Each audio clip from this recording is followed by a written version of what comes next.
Recording. Good morning, everyone. Cynthia Stewart. Here. Tom Lovett. Here.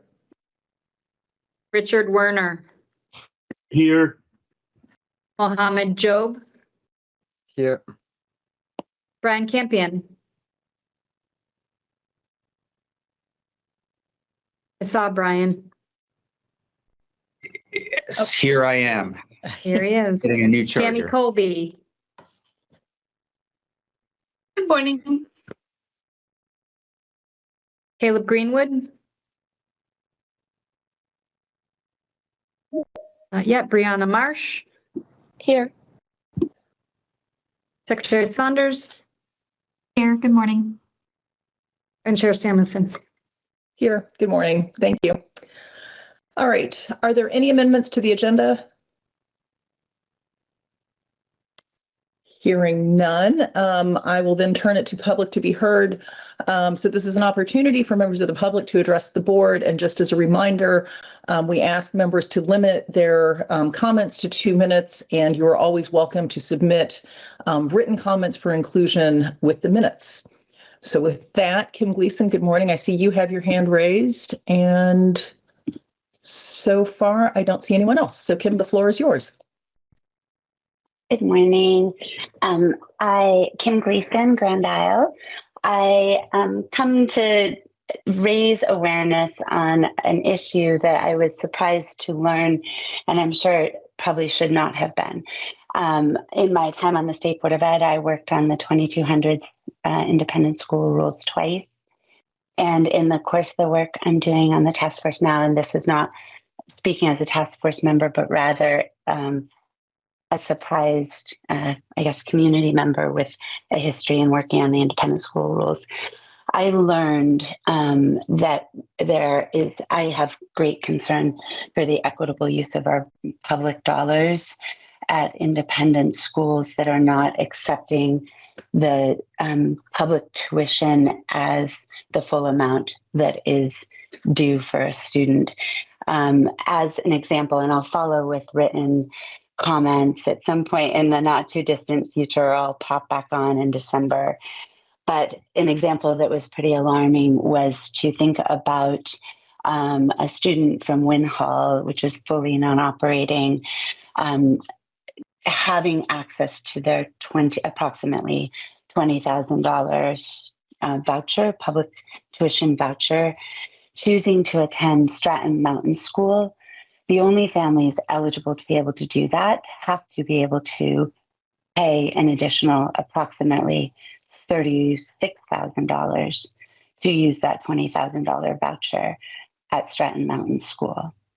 That was jaw-dropping to me to learn that the use of our public tuition could be limited to only those with the economic capacity to pay an additional amount.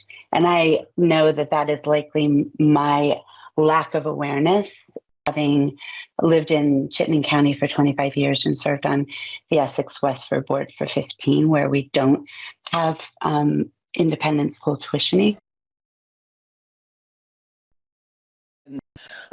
Present him with the resolution of appreciation. And in the meantime, because Rutland is not so far away from where I live, I'm going to try to drive up and hand deliver a token of appreciation from the board for his service. He's served on a lot of committees and was really a critical member of the board. So our loss is the governor's gain, and we wish him well in his new endeavor. I did check with the governor's office about a replacement for Lyle, and there's no update. But I will keep pinging them, and we'll hopefully get a new member joining the board to finish out Lyle's term. Also, Lyle had served on a couple of committees, and I've asked Brian to take Lyle's place on the 2200 Approvals Committee, and I've asked Mohammed to take Lyle's place on the Rule Series 2370 CTE Update Committee. Both of them have graciously agreed, so thank you. So that one is, we'll look forward hopefully to welcoming Lyle in December. Second announcement is I attended the Education Commission of the State's founding convening on October 31st in Hartford. This was a convening of New England states, so we had representatives from Rhode Island, Maine, Massachusetts, New Hampshire, and Connecticut. I was also joined by Representative Peter Conlon, Senator Martine Gulick, and then Jason Malucci from the governor's office. So it was an all-day conference that was very thoughtfully presented. They had different breakout sessions that we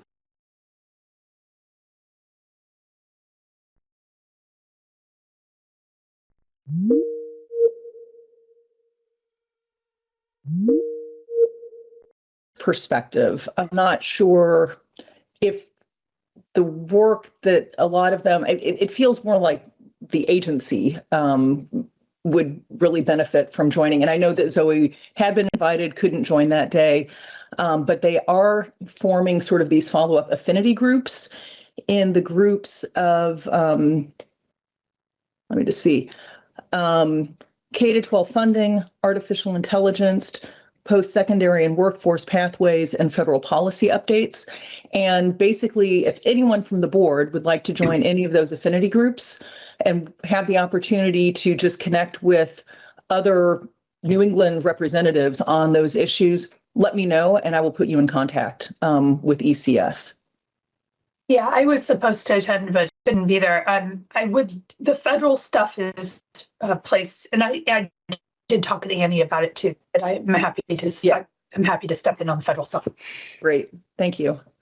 I'll follow up with you, Tammy. Which is going to get trickier today. And then my final announcement that I have is I also attended the Agency of Education statewide strategic planning retreat on November 4th. I was joined by Cynthia and Mohammed, who is actually one of the speakers, and I will let them sort of provide their perspective. But it was, I mean, I have to say Zoe did a phenomenal job hosting that retreat. It was incredibly well organized. There were a number of agency people doing different workshops. And if you think about each workshop being the tip of the iceberg, the amount of work that went into preparing that and having the day flow as well as it did, I can appreciate there was a lot of time that went into planning that. I attended workshops on the graduation requirements, special education strategic plan input session, and also reimagining personalized learning plans. And so I can stop there, and Cynthia, Mohammed, I don't know if you want to jump in on that. Okay, I can jump in. I just thought it, again, was well organized, and I thought there was a positive, upbeat approach to all of the changes that are coming. And I know how difficult culture changes are, and I think your team and you are doing a great job really working through those with input from others, and I thought it was a very well organized retreat. So kudos to a successful day. Thank you for that, and I appreciate your participation in the event. During my update, I'll share a little bit more about the retreat, but we learned a lot, and it'll help us to move forward in an aligned direction. Thank you so much. Well done, And Mohammed, Zoe. do you want to share anything? Because you're one of the panel speakers. Well, really, I cannot add more than what has been already said, but really, it was a great day, and thank you for anyone who was involved in making it happen. It's just something that is very timely, very much needed, and I just look forward to more sessions. I mean, it would be hard to have one like that one, but quite similar to that one, where different stakeholders can be a part of the conversation. This is very needed for our progress in what we do. Thank you all. Yeah. Any other board announcements or updates? I want to add at the Winooski School District, we've been working for the last 4 days, just thinking of our community, the way folks have been impacted with the 3 Square SNAP funding. Today, Wednesday, the 19th, we are organizing a food drive for the community members really to come grab whatsoever they might be interested. We have a little store in our school. We got some donation from some generous folks in the community to support in that aspect. So the intent is for us to have a food drive every Wednesday from today until the last Wednesday of December, just really to support community members. And while doing so, we ensure that we are supporting our students as well. We say a hungry belly cannot stand. So that's part of the roots to get to the wings. Thank you. So Mohammed, it's open to any member in the community, right? Yes, it is open to any member of the community, and people who would come to to get food, they are also welcome to drop off items they are not using from home. So other people can benefit from it. Like we say, everyone's trash can be anyone else's treasure. So yeah. Is it after school hours? Is that when you're doing it, or? Today or every Wednesday from today for the next 4 Wednesdays, and from 3 to 5 p.m. And starting at 4 p.m., hot meal dinner is served to everybody as well, in addition to what folks will be taking home. Wow. Yeah. That's amazing and very timely. So thank you. Thank you. Any other board member updates? Okay. Hearing none, I'm going to circle back one last time for public comment, keeping in mind we do have another opportunity at the end of our meeting. I'm not seeing any hands raised, so I'm going to close off public comment for now. And Caleb, you are the student report today because we just got a text message from Brianna that she has to step out for a little bit. She has an exam that she needs to take. So Caleb, the floor is yours. All right. Well, I will start with the unfortunate news, which I bring to you with a heavy heart. Since the end of our last school year, we have had 2 students who have committed suicide as of this week. So I say that for a multitude of reasons. One being, I know that we have parents in this meeting of not only older, but also younger children. So I bring that to you to just say, whatever your approach is, just have intent and be aware of your loved ones and who's around you. So that is my unfortunate news that I will bring to you. But I'll chain off of Mohammed for some better news. With the whole SNAP and EBT thing, our school has actually done a very good job at supplying resources and food for students and families. Coincidentally, like just the other week, our National Honor Society group hosted a food drive. It was super successful, tons and tons of food. So we were really happy about that. Also, we've had teachers that have supplied like a Google Sheet form that has a multitude of resources, like links, phone numbers, whatever you need to get the resources that you need, like particularly to your family. That's been awesome. Also, we just started a program, I think just this past week, where at the very end of the day, like right in front of our main lobby, there'll be a couple teachers handing out like a couple snacks, like fruit, drinks, like milk or whatever, just in case, like if someone wants it, and they offer it to everyone. So even if you aren't necessarily quote unquote in need, you're still able to take some, just making sure everyone's fed. So our school's actually done a very good job of that. So I'm proud to say that. Our play, one of our main things that we do over the winter, so our theater performance has started. They just got through auditions, so they're all casted for their roles, and they've been practicing, I think, for a week or so. And also our winter sports have started as well, so excited to do that. We're excited to watch, I guess. I don't participate. That's my off season. But yeah, we're really excited for theater coming up. We're really excited for those winter sports. And yeah. Thanks for that update, Caleb.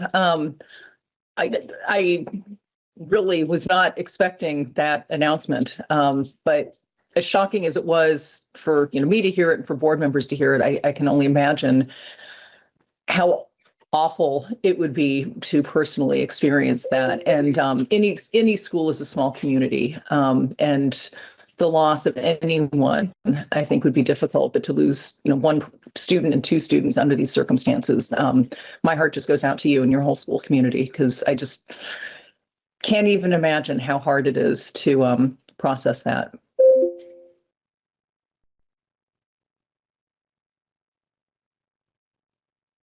Mohammed, I saw that you had your hand up, but then or not.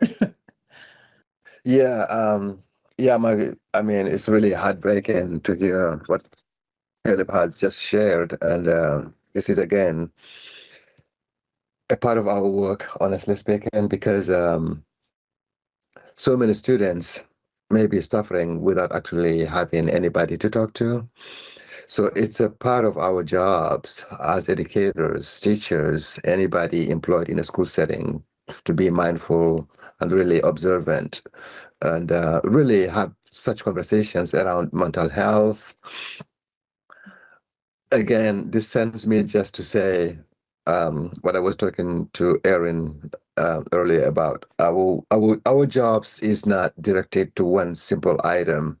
You may be the chair of the State Board of Education, for example, but then your eyes really need to act like radars around what's needed out there in the field, and how can we all incorporate and collaborate to really educate our students around mental health, around finding somebody to talk to. Every school has social workers, we have guidance counselors, but how are these resources explicit to our students and community members? Many parents reject the first call, trusting there is no danger to their students when a staff member calls home. I've experienced it even recently.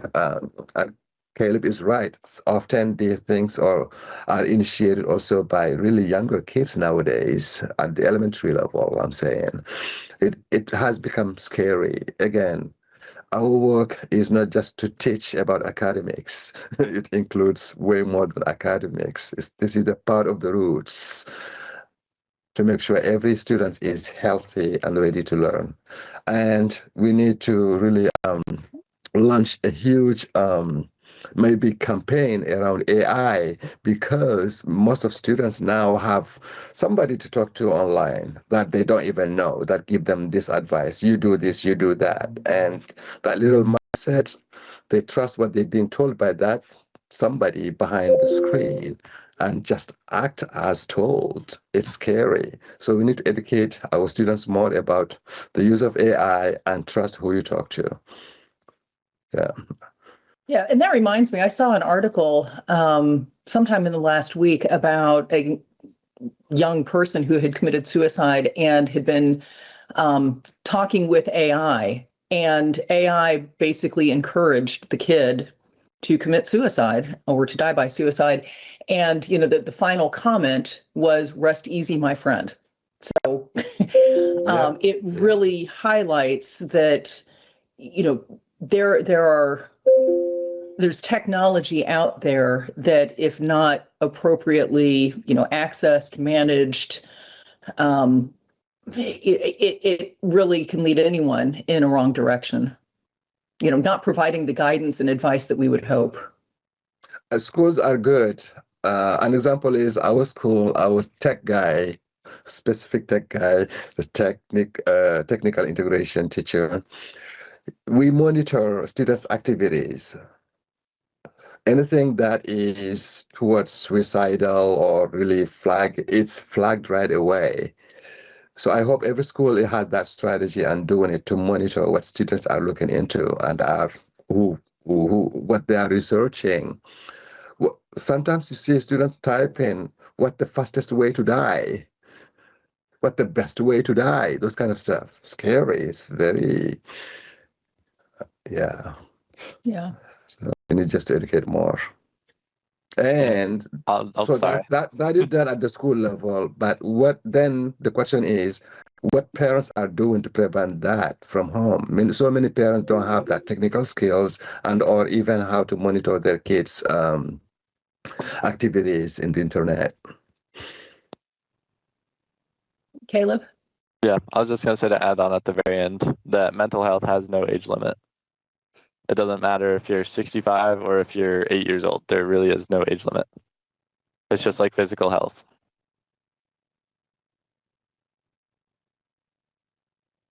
Well, Caleb, thank you for that update. Again, my condolences go out to your school community. But I just, my heart goes out to you. With that, there's no way to have a good transition from that.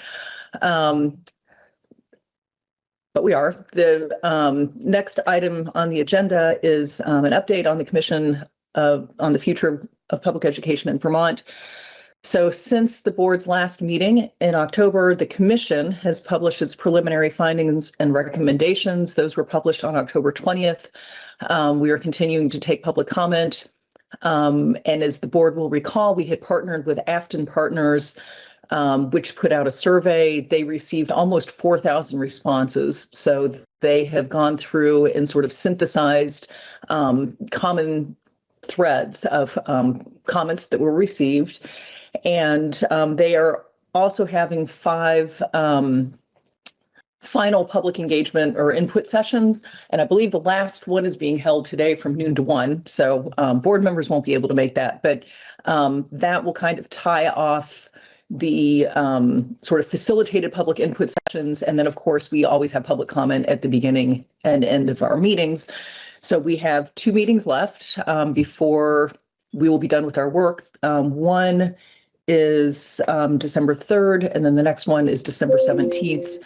Both of those meetings will be virtual. And what we're doing right now is really processing public comment in response to the preliminary report, with the idea that we are going to finalize the report at our December 17th meeting and then vote it out. So some of the topics that we've discussed include coupling health insurance, collective bargaining with negotiations on salaries and other compensation.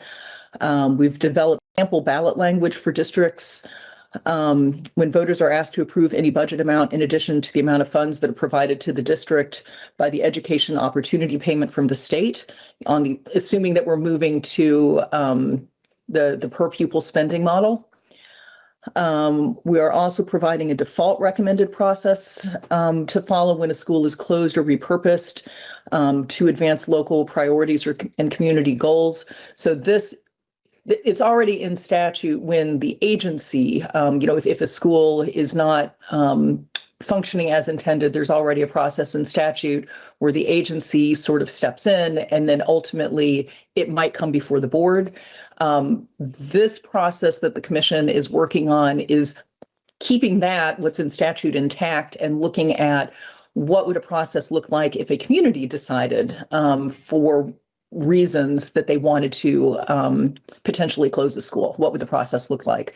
So we've come up with steps that we would recommend that could be altered by a district pursuant to its articles of agreement, but this would be sort of a default process that actually does implicate the State Board of Ed in a couple of different ways. One is the default process is contemplating that if a school is closed, that there would be an appeal process, and the agency would sort of be in charge of collecting the record, so to speak, like all of the notes and the minutes and the votes, and then it would come before the state board to render a final decision if there is an appeal from a community about a school closure.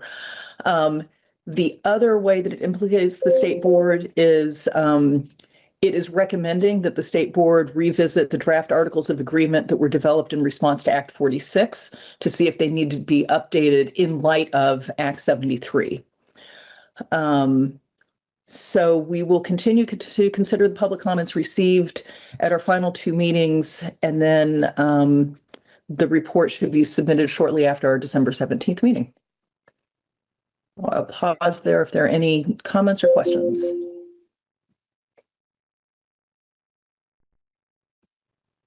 Okay. I'm not seeing any. I will say it has really been very instructive for me to be a part of the commission.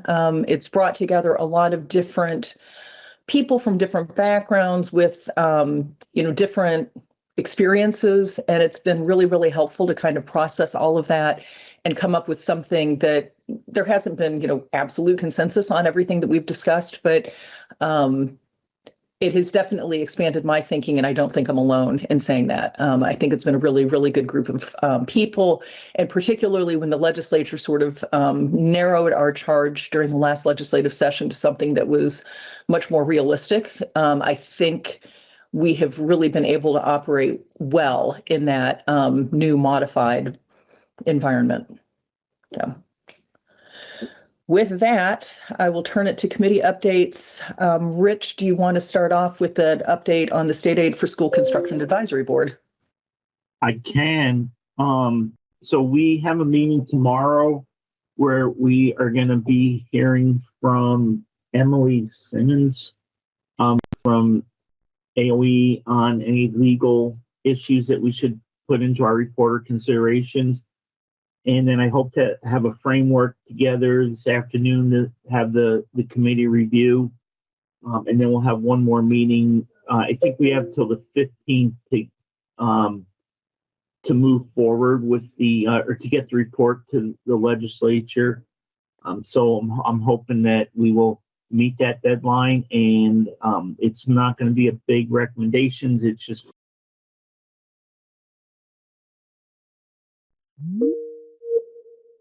sure what the task force that was supposed to do the mapping, what their how their decision is going to weigh into this. But I think we should have our report completed by the 15th, which was requested of us. That's pretty much it. It's a really good group. Again, I can't sing Suzanne's praises enough, and Zoe, I really appreciate her for pushing this and helping us with this. She's amazing. So thank you for recognizing her. Yeah.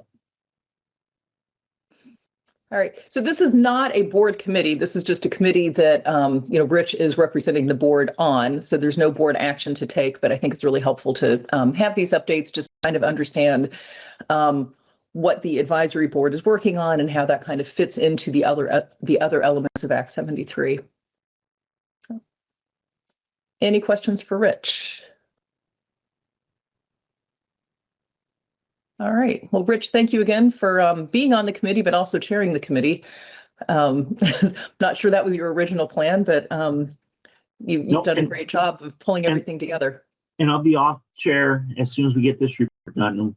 There's some other really good people on the committee, so I'm hoping either have a co-chair or have somebody else take it. But it's been interesting. There's a lot of consideration, and we'll get we'll submit a copy to the board too when we're done. And I do want to also recognize Jen and Tammy for helping me. I was kind of stumbling a little bit, and you guys, your experience in doing these committees really helped a lot too. So thank you to you too.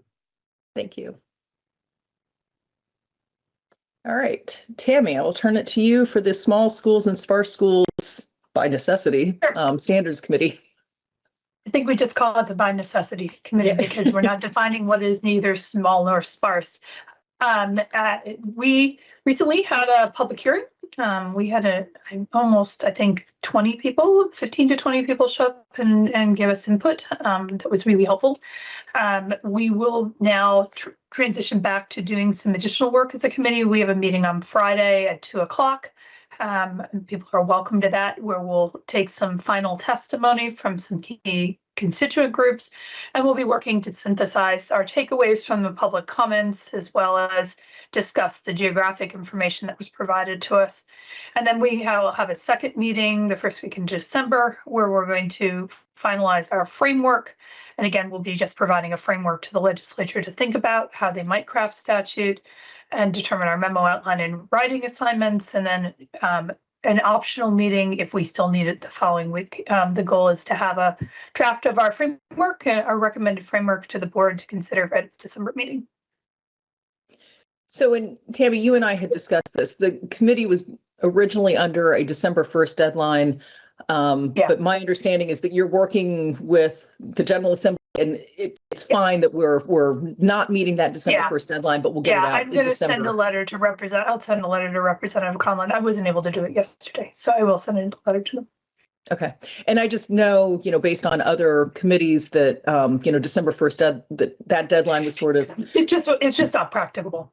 Right. It's not practical, but also no one from the General Assembly is going to be looking necessarily for that report. Like the report police aren't going to come out on December 2nd. I think it's just keeping in communication and getting the work done. Yep. No, I'll be in communication with them. I already reached out. I just need to get them a letter. Great. Brian or Cynthia, I don't know if you want to add anything. You were both at the public comment or public input session. Yeah, there seemed to be some confusion on our charge with some of the people who testified, but we'll kind of go over that. Yeah.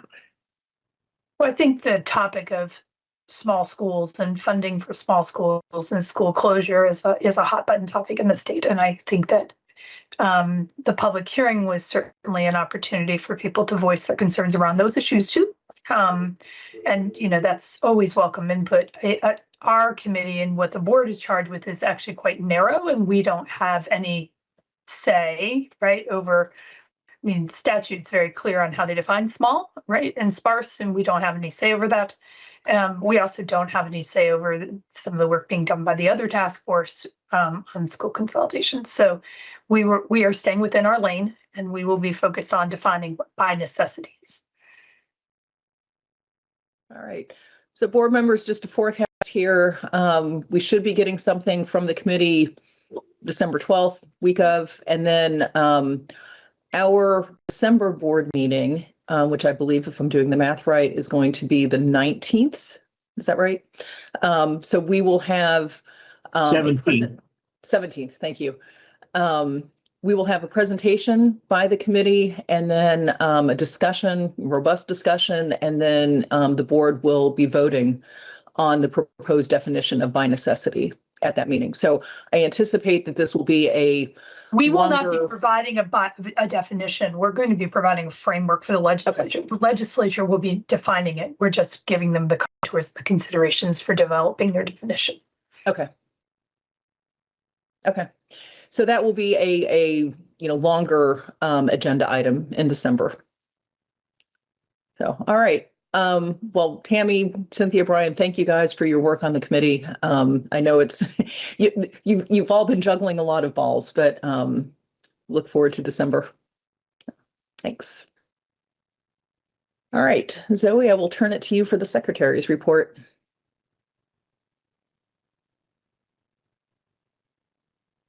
Oh, I think Zoe's frozen.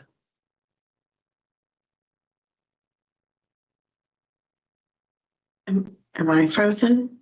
Erin, you're not frozen, no. I'm not. Okay, let me just pop around the corner and see if she's in. Sometimes it's that we lose Wi-Fi in national life. There she is. Okay. So Zoe, I think you missed it because you froze, but and now she's gone. Here, can you see me? Okay. Okay. All right. So I was turning it to you for the secretary's report. Excellent. Well, thank you. Good morning, everyone. I wanted to spend my secretary's report providing a recap on the statewide planning retreat. Just really appreciate that we did have participation from the state board. Thank you for your positive reinforcement and feedback for the entire team at the agency. It really was a collective effort, and we learned a tremendous amount. So I'll share my screen to provide a little bit of a recap of what occurred at the planning retreat, and also to ground us in what's coming next. So if you'll bear with me one moment, I'm going to share my screen. Okay, can you see my screen? Yes. Okay, excellent. So I'll start with just high level about the retreat, we had over 300 participants join us. We had representation from over 95% of supervisory unions, supervisory districts across the state. Participation included district leaders, principals and faculty, heads of schools from independent schools, legislators from the education committees from House and Senate. We did welcome our 3 State Board of Education members, and we're thrilled to have your participation. We were also joined by higher education partners, students and caregivers, Governor Scott, and over 50 agency staff members who were all there working hand in glove with stakeholders across Vermont to reflect on our educational priorities and plan a path forward together. I do want to orient you to a couple of resources that are now on our website. We have a page on the agency website devoted to the strategic planning retreat, so you can see more detail around each of the individual breakout sessions, and we'll be uploading some more resources that were used during those sessions. I also want to direct you to the strategic planning framework. We have been providing an update to the state board over the last year and a half on our process to developing the strategic plan. This provides a framework that highlights the background in terms of how we got to this point in reviewing the needs and landing on our priority areas, that also identifies the components of the statewide vision for education, enumerates the values of how we work at the agency, lists our strategic pillars that are forming the structure of our strategic plan. And even though we're continuing to refine our strategic plan, we recognize that there's a sense of urgency to meet the immediate needs. And so we have launched already accelerated initiatives within these pillars that are listed in the table here. And then as we move forward, we've outlined our key performance indicators. So far, we are now in the process of actually establishing those multi-year measurable targets. And this is a starting point, which we will use with our steering committees to refine moving forward. So I'm going to stop sharing for a minute and go back to the slides. I'll make sure that you have the links to those resources. It'll continue to be an evolving and working document, but wanted to make sure you were aware of that as a resource. So let me go back and share my slides to walk you through some of the other details. Okay, can you see? Great. So this was, are you able to see my screen? Yeah. Okay, this was our inaugural event. The focus for this retreat was to refine the statewide vision for education and introduce the agency's strategic plan framework. We intend to host this every year. Subsequent years will actually be measuring our progress relative to those goals, so that we can all stay accountable to our objectives and make adjustments as needed along the way with input from educators across Vermont. I was really clear in indicating that the strategic planning retreat was not a one and done event, but rather is building upon the work that we've done to this point, and will help us to refine our focus moving forward. So we built upon what we learned. We're continuing to focus on student results, and we're moving forward together. The strategic plan has been informed by the input that we received through the agency's Listen and Learn tour, also the statewide data analysis that we've been engaged in a very robust way, and findings that we received from our U.S. Education Department monitoring visit. What was helpful, as I've reflected in the past, is that all that input really cohered around a core set of areas that we need to prioritize as a state to strengthen our education system. And we reflected on past and present education reform and expectations around the agency in terms of leading and supporting the implementation of important statewide laws and priorities. And that led us to the planning retreat, where we're rolling out what we have learned to this point and are beginning to work together to refine the components of our plan. The focus of the planning retreat was to develop that statewide vision for education and continue to get input from various stakeholders. I'll share later in the presentation additional opportunities for stakeholder engagement in refining our vision and contributing to the strategic plan. We focused on our educational priorities and made a commitment around working together to create a path forward. We started the morning with a keynote where I walked through introduced our strategic plan framework and our concept for the vision, which is to be the best education system in the country where we give all students both roots and wings. And this concept really resonated with many of the participants. And the roots are really grounding our students in a strong sense of belonging and connection to place, while also giving them the wings to soar and explore all of their endless possibilities. We were joined by a group of amazing Vermonters to be part of our panel. And Mohammed, want to thank you again for your involvement and for the incredible insights that you shared in that conversation. It was truly inspiring. We had, these were Vermonters that really were chosen because they epitomize this concept of roots and wings. And it was wonderful to have the partnership with Mohammed as the State Board of Education and the Agency of Education are really charged to work together to establish this statewide vision. So we were joined by Mohammed, who really contributed from his perspective, both as a state board member and also as a multilingual teacher in Winooski High School. And so it was really wonderful to have that perspective. Linda Alvarez, who is our Teacher of the Year, joined us for the panel conversation. She is the first CTE teacher to be recognized as Teacher of the Year, and talked a lot about the importance of connecting students to their passions and to success after high school. And last but not least, we were joined by Barbara Ann Cochran. So she has represented Vermont and our country on a global stage as an Olympian and won a gold medal. And her family is often referred to as the first ski family of Vermont. So she told her story about growing up with a ski slope in her backyard and then going on to represent Vermont in the Olympics. And she talked also a lot about giving back to the community, both in her role as an educator after the Olympics and with her family's business of really ensuring that we can give access to kids for, Vermont's famous pastime, winter pastime. So it was really an inspiring event. We're putting together some of the reflections that we found to be really profound as part of our review moving forward.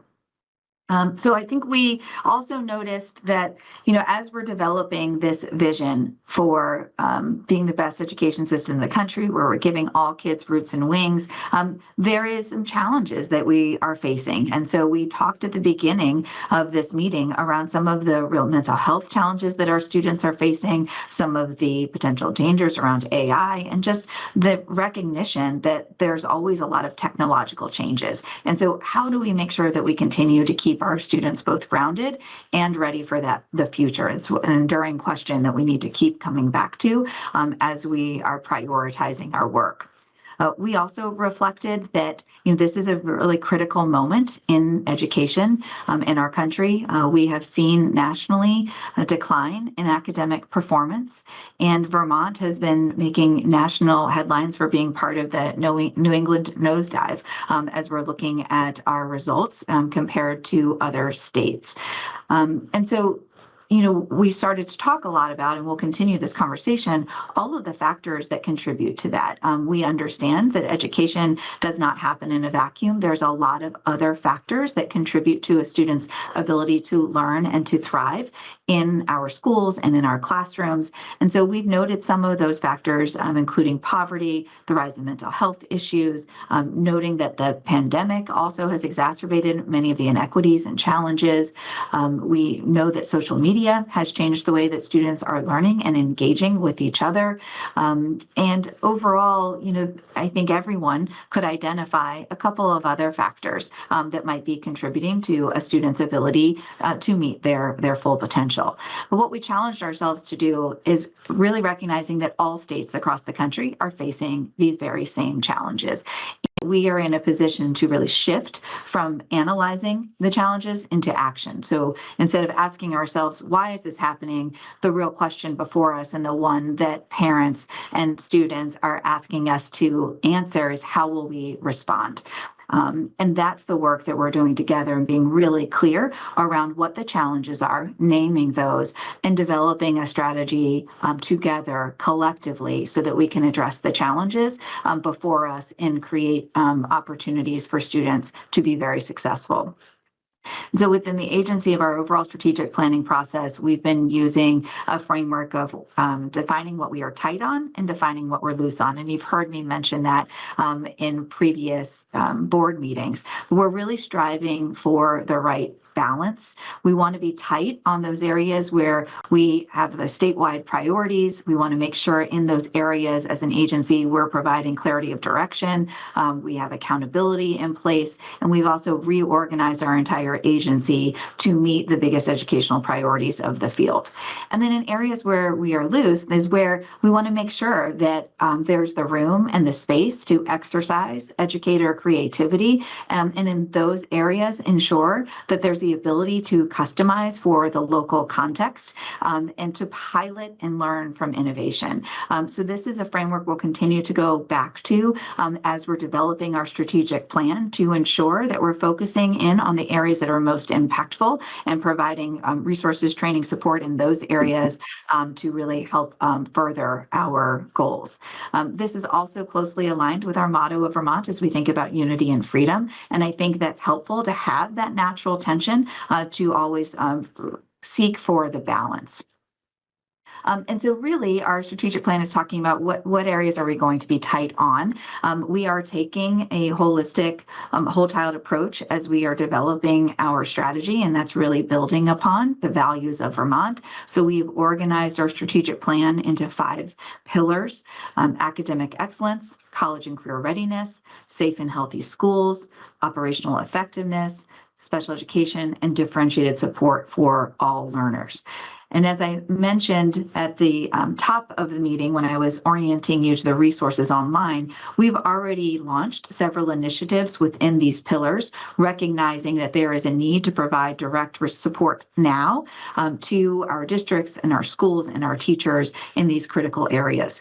So under academic excellence, we have launched Read Vermont, which is designed to promote literacy outcomes statewide. We have reinvigorated our focus on Read Vermont in the last couple of months, and by launching the Read Vermont Institute and also identifying funding that can be sustained beyond this year. So we're really proud to be able to continue that work moving forward. We're also piloting a math initiative. We are looking forward to learning from that initiative so that we can scale and provide direction across Vermont to ensure that we can increase math outcomes statewide.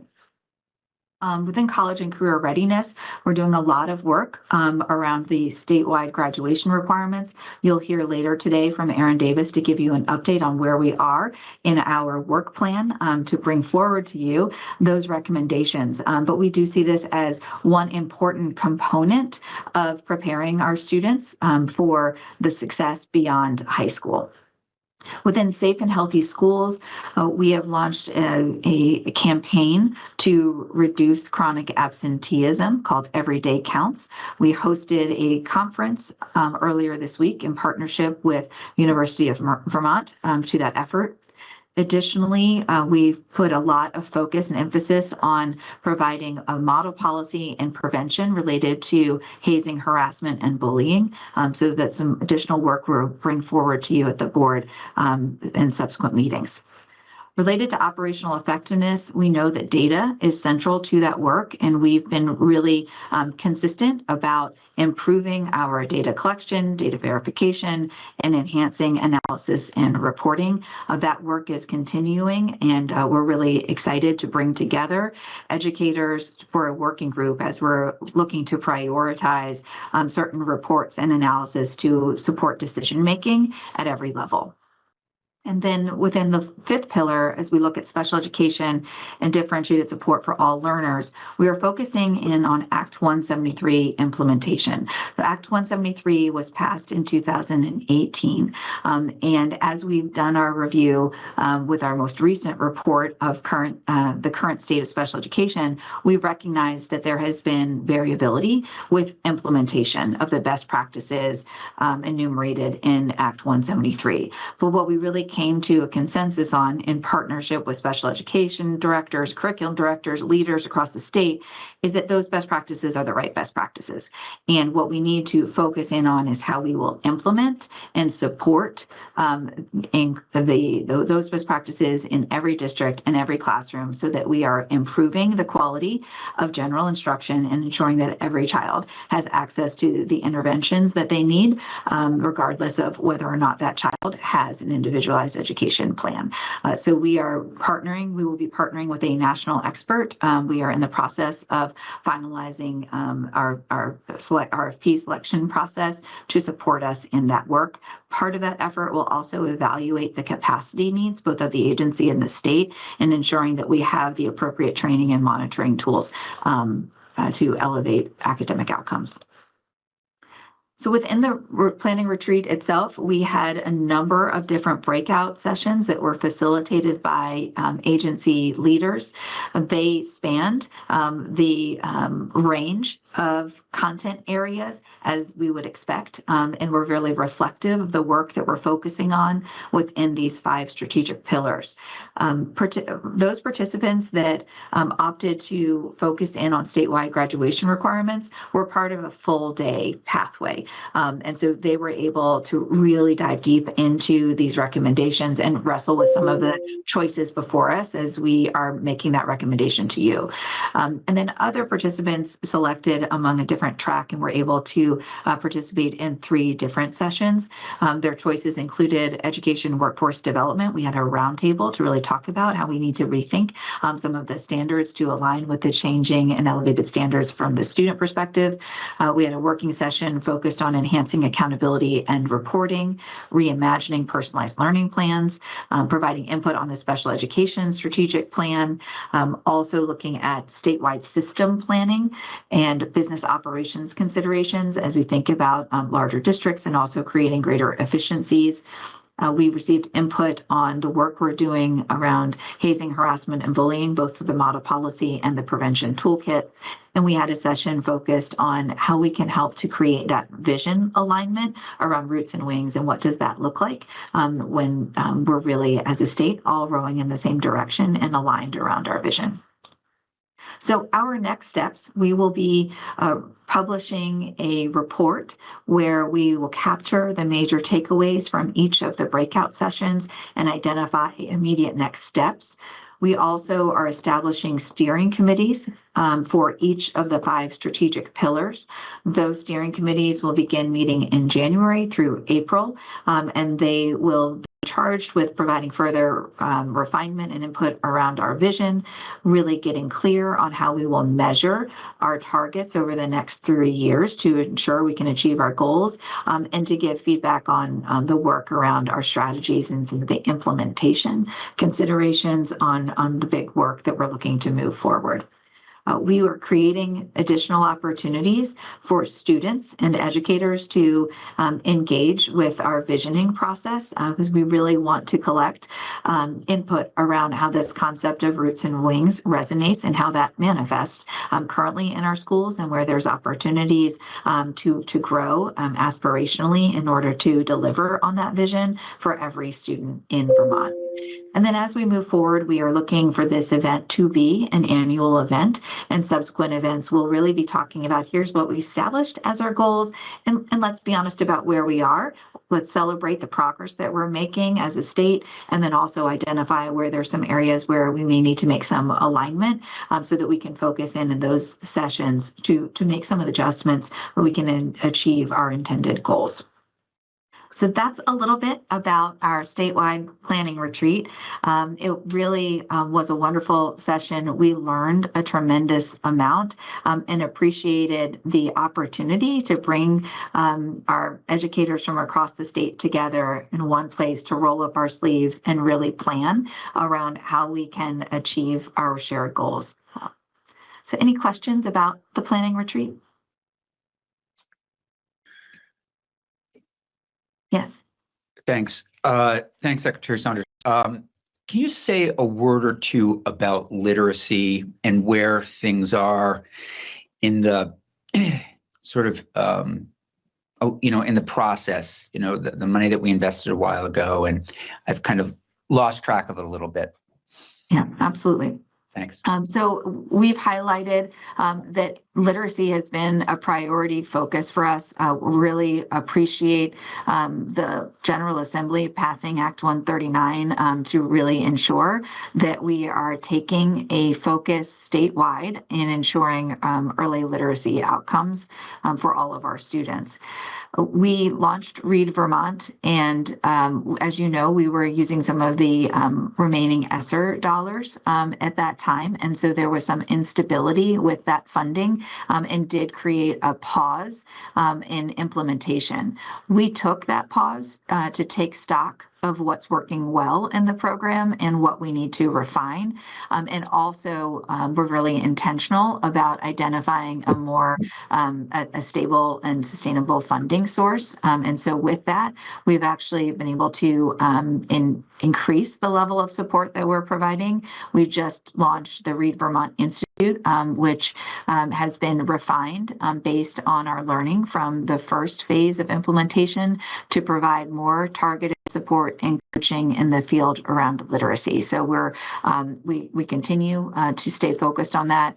Our most recent state assessment results showed relative stability in terms of performance, but where we did see some improvement was in 4th and 5th grade for English language arts. So we are also looking more closely at that data and identifying where we've seen some tremendous gains in certain schools and districts so that we can learn from that and also incorporate that into our planning and support that we're providing to districts across the state. But I'll also allow Erin, if you want to weigh in and expanding upon the work we're doing with Read Vermont. I give you the floor. Sure. Yeah. I would highlight one thing about the shift, like Secretary Saunders said, we kind of evaluated what the previous strategy was in terms of support directed at schools. And we made a pivot with the Read Vermont Institute approach that we're launching in December now. We're no longer directing the coaching support to specific teachers in specific schools. We're using a multi-pronged approach to make sure that there is a track for learning for literacy teachers and an accompanying track for learning for their school leaders. We know based on the research that the impact is greater when the school leaders' learning is brought alongside their teachers. The other pivot that I would highlight to the approach that we're taking with this is a cohort approach. So rather than there being myriad schools that are participating that have set their own goals and defined their own needs around it, we know there are some common shared needs when we're seeking to improve literacy instruction. And so the schools that are participating will be part of a cohort where they'll be able to benefit from shared learning together, again, on those two tracks that I mentioned, teacher and leader, and some shared across the two, and then get cycles of coaching support back at their schools before they reconvene together for the next set of shared learning and another cycle of supported implementation. Sustainability was a key focus for us. And so we needed to make sure that there was that multi-pronged support and also building the culture and the infrastructure needed to be able to implement these practices. Erin, could you also speak to the work that we're doing internally at the agency around training and capacity building for our own team to provide this support in the field? So we've been engaging in recurring trainings that have pulled staff members across many different parts of our organization, including our licensing division, our curriculum and instruction division, our adult education, career tech divisions or teams, and then special education, of course, has been involved. I feel like I'm forgetting some folks because it's been such a wonderful cross-sectional representation of the agency that have been participating. And folks have really been able to make connections to the need to improve literacy and the learning that they're engaging in around what literacy instruction should look like to their discrete areas of focus. after school opportunities is another team member that's been joining that as well. That just came to mind for me. So we're continuing that internal learning, and the way that we've established the Read Vermont Institute with the cohort model and the multiple tracks is also set up so that additional members of our teams can learn alongside the vendor partner who's providing this. So that will be positioned to continue that and scale it even bigger, using additional members of our team and not just have an ongoing dependency on an outside vendor, for example. So we're doing the learning internally ourselves as lead learners, and we will be learning alongside them with this institute model, cohort model, so that we'll be able to continue it and scale it as we move forward. And then the Great, last piece I would ask you to expand on, Erin, is we've talked a lot about early literacy related to Act 139, but our focus is on all learners. Can you just touch on the way that we're supporting our adolescent striving readers?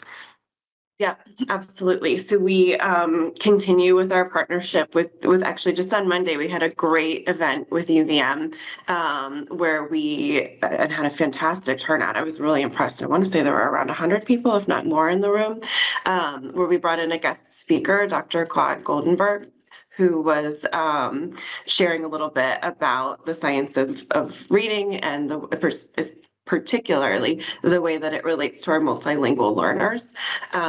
He addressed a number of questions from the audience as well around how to meet the needs of our adolescent learners, especially if they come in as not fluent in English. So it continues to be an area of focus for us. We know that more support is necessary, not only for closing gaps for students that have been with us since the earliest years, in pre-K and early education in schools, but also for students who enter our schools at later grades and have literacy gaps that may be compounded by additional needs, whether they're disabilities or multilingual learning needs. Great. If I could just follow up quickly. I remember when we took testimony on this issue in Senate Ed a few years ago, there was the question of, or the concern that teachers within our state colleges were not, who were going through this teacher training program, some had come in and said, listen, I didn't get that kind of training around literacy. And I'm wondering if there's a focus on that. And then just secondly, is there a point person for Read Vermont initiative? And that's it. Yes. So as we speak, we are working with the Vermont Standards Board. So they're meeting in parallel with your meeting, and we are providing an update on the process by which we have evaluated the current support in our teacher prep programs for the science of reading, and how we are crafting our recommendations.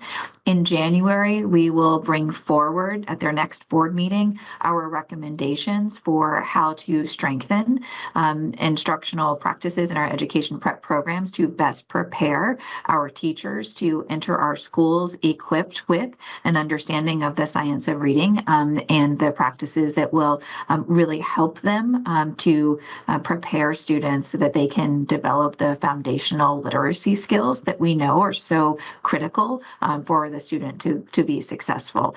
So we will share that when we bring it forward to the standards board. We'll also bring it to you all as the state board so that you have visibility to the recommendations we're making in that area. But you raise a really important point, and I think it showed a lot of wisdom of the legislature to also contemplate the recommendations for the educator prep programs, because that's really critical to our work.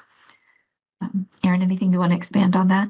The timing of it's a perfect question. So, and then it's just, is there somebody that is actually the leader of Read Vermont initiative, or is that something that you're all kind of sharing in-house? If there's like specific follow-up questions that any of us might have. Emily Lesh on our team is playing point for Read Vermont. And we also, as Erin was describing, there is a larger team that's coordinating with her that is a cross-section of curriculum and instruction, special education, career and technical, but Emily Lesh is playing the lead for us. Great. Thanks so much. I appreciate the update, and I respect the pivot towards sustainability. I can see it makes sense from my experience working on this. So thank you both. Thank you. I see that Mohammed dropped in the chat a great resource around literacy, and maybe just if we could have that link included in our minutes, I think that would be helpful.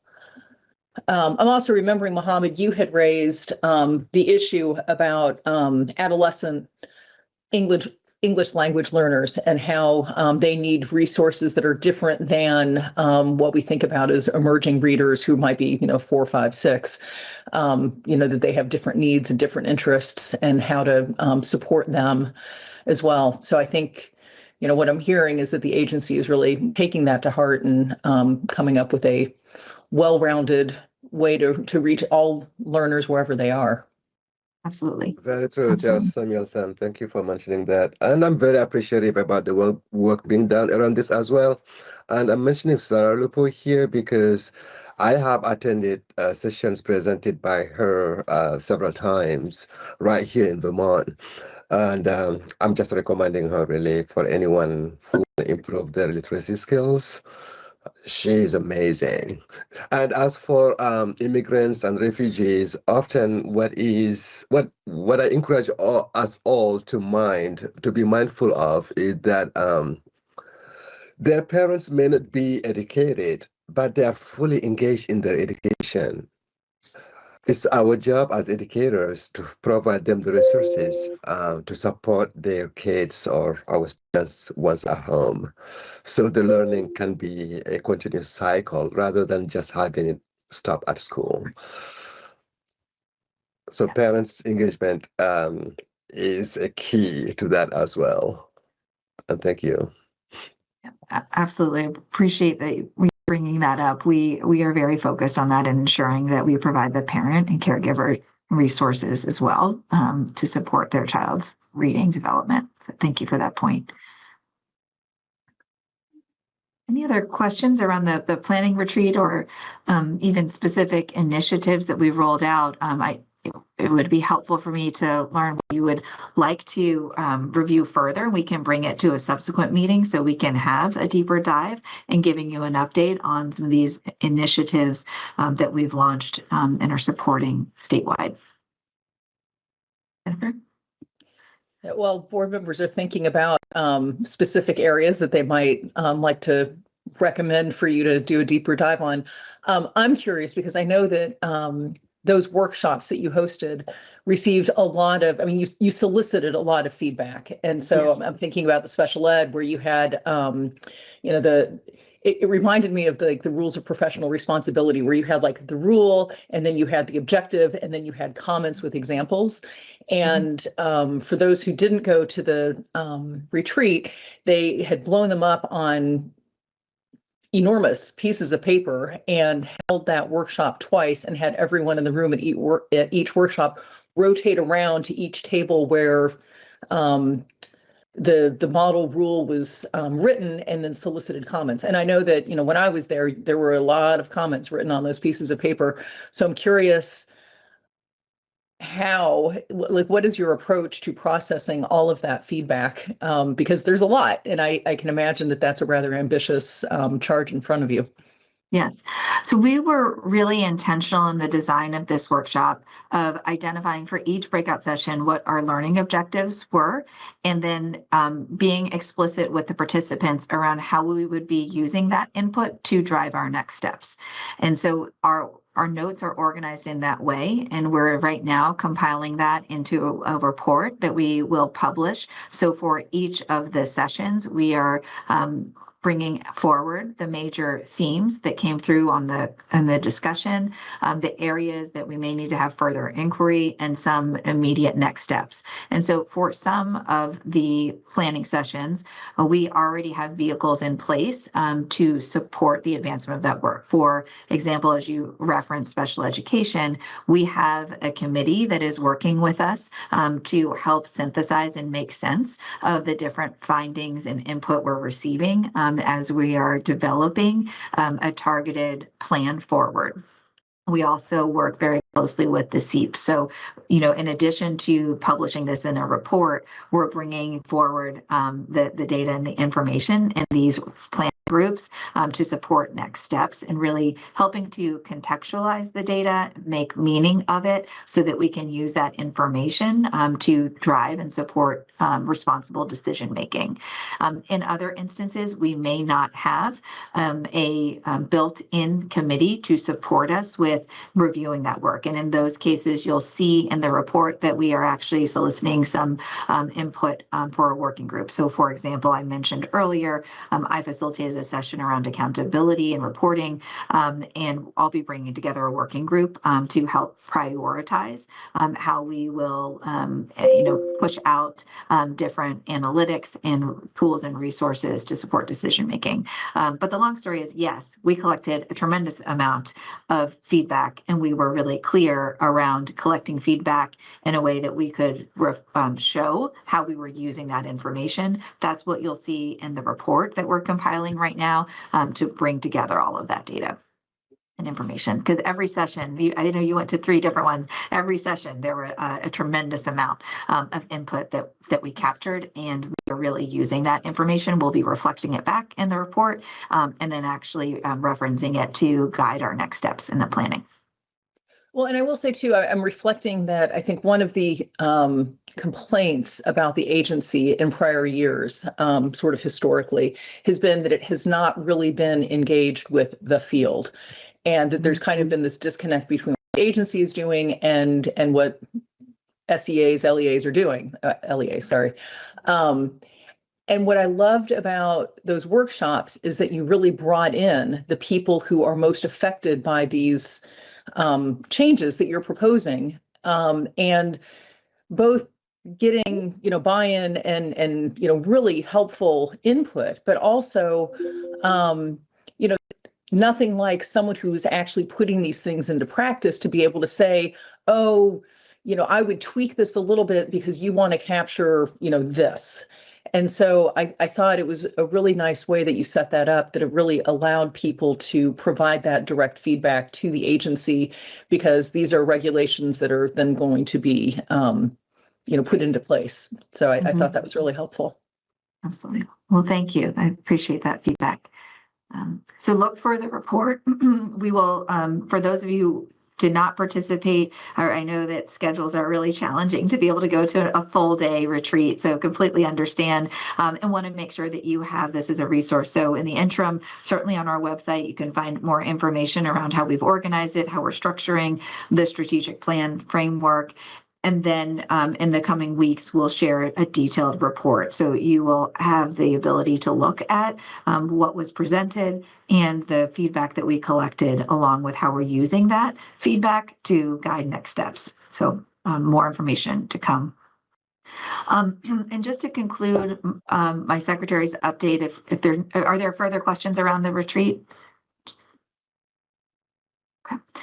Just wanted to note 2 more things to conclude my remarks.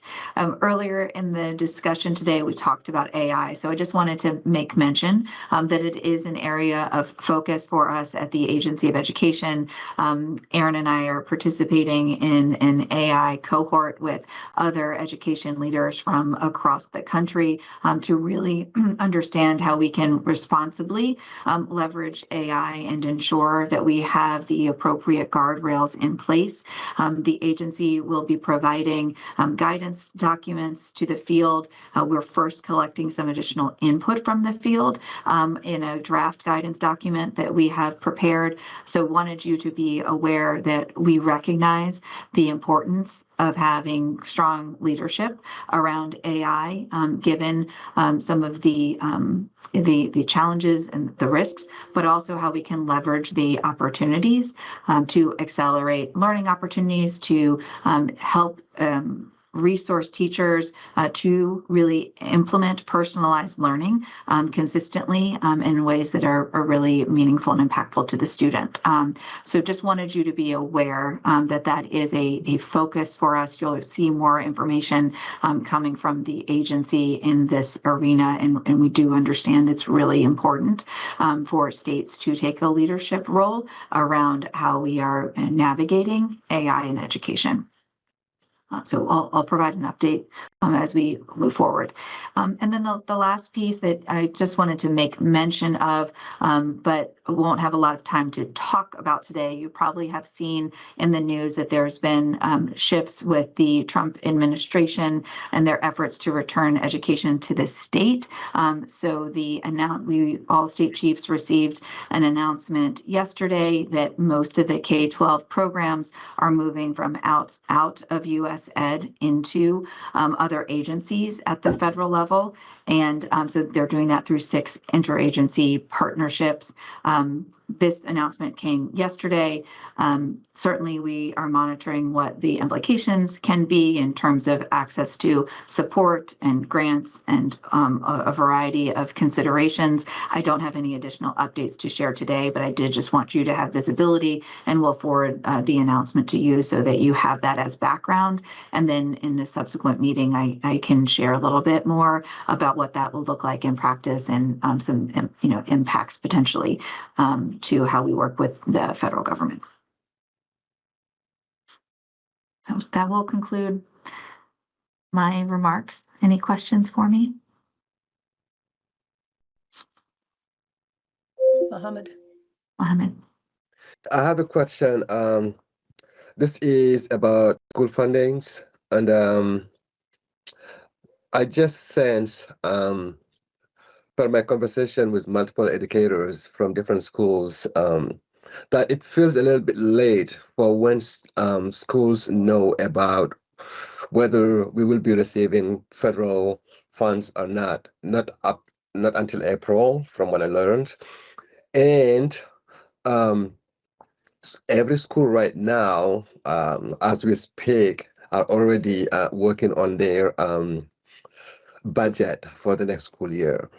So it makes it very challenging for school districts really to wait until that long to know whether we are receiving all the titles, let's say Title 1, 2, and 3. So we won't know for sure until maybe mid-April or even later than that.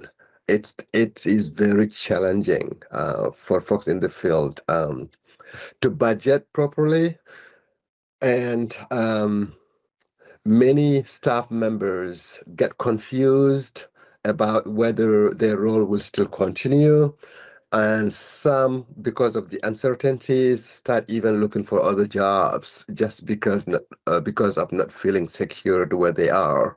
So I just want to bring this up, and maybe you can all think of maybe alternatives of better ways to reassure folks in the field earlier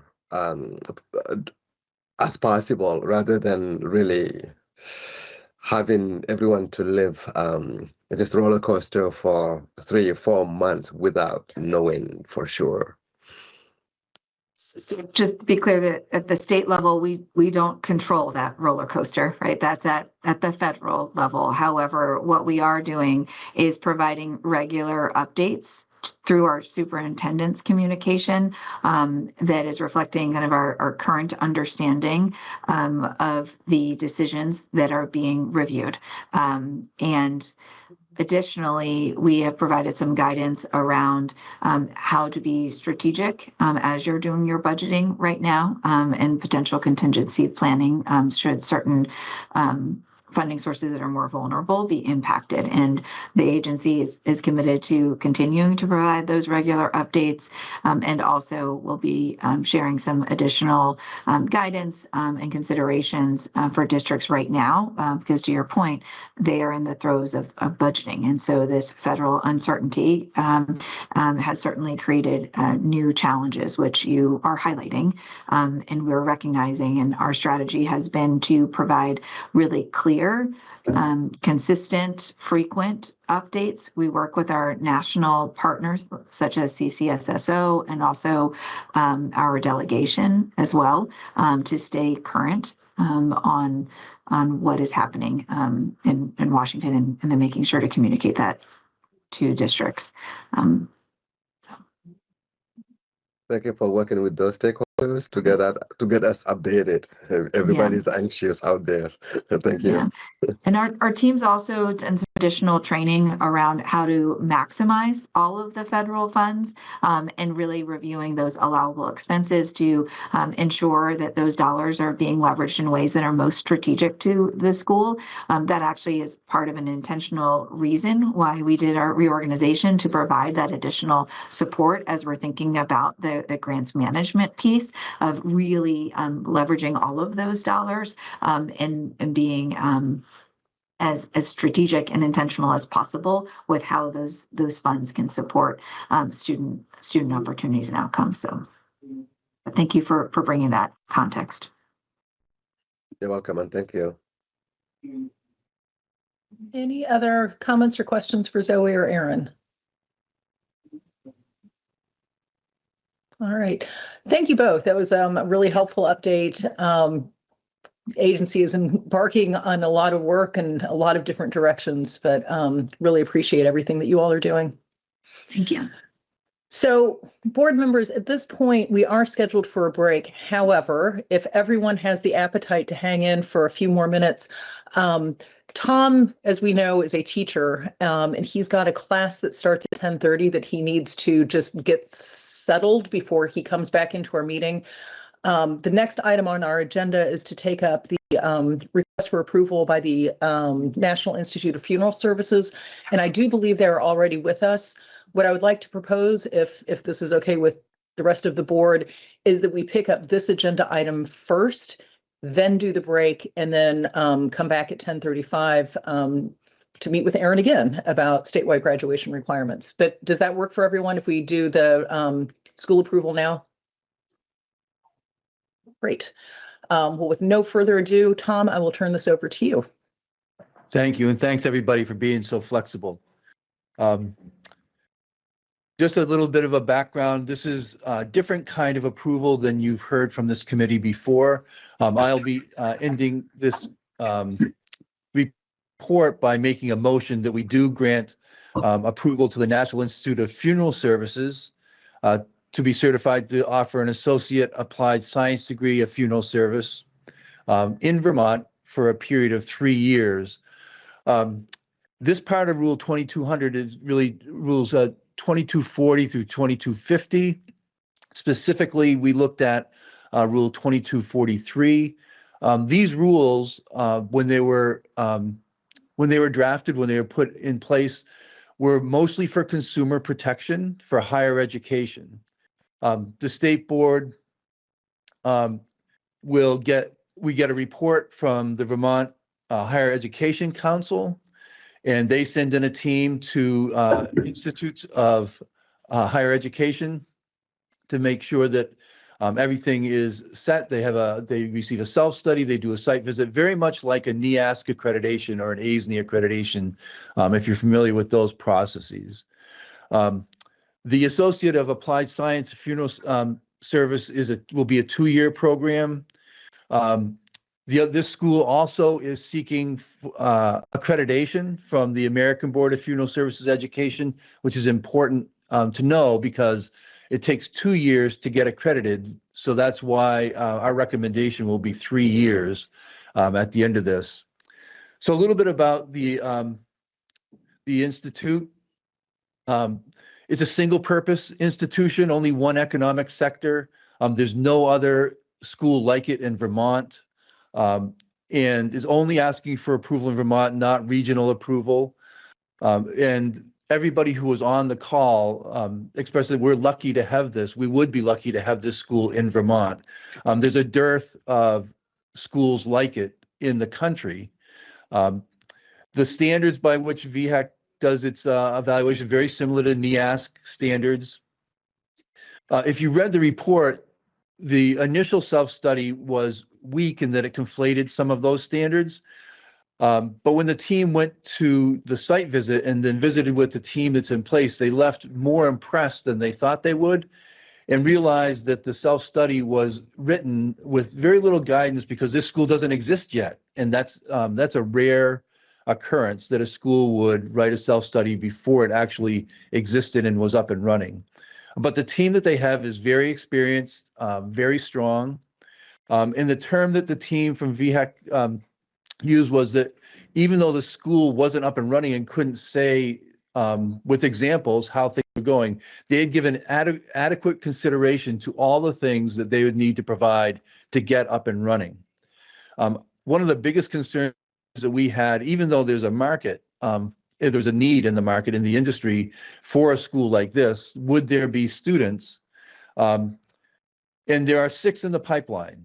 They need 3 to make ends meet. Their goal is 10 with possible expansion, but there are 6 that are waiting for this certification to happen. Their facility in Rutland can expand if they get more students.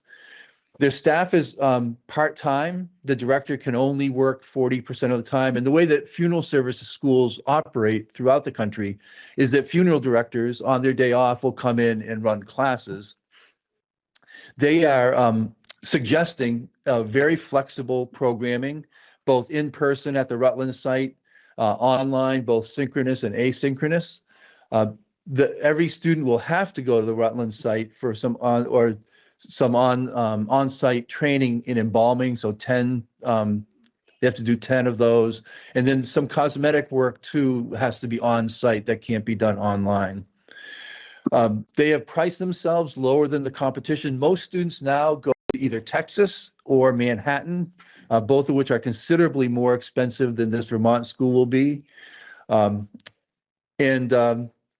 we were impressed after we talked both to the VHAC team and to the school that they are in fact ready to launch in a January semester for their first semester, and that the approval will only start in their first semester of enrollment, which we suspect, if things go well today, will be in January.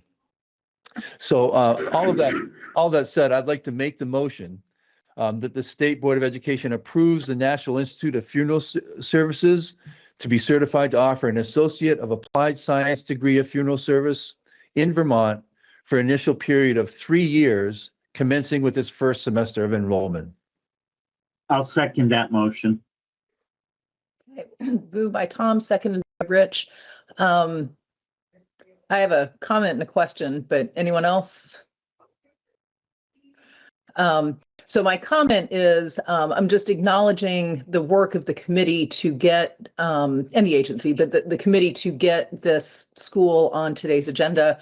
Our 2200 approvals committee is one of those committee that kind of has a standing monthly meeting that has been set up so that it's, always like the same day of the month at the same time, so that committee members can kind of count on a meeting happening or not at that particular date and time. And I know that there was a little bit of a hiccup this month. The scheduled meeting was canceled, and then you guys kind of had to scramble to meet in time to bring the school forward to today. So I want to thank the committee for your flexibility with that. I spoke with Zoe about this, and understanding that the school is trying to get up and running in time for January, pushing the school off until December would not have allowed them to do that. So I do appreciate everyone's accommodation to get us where we are today. So thank you.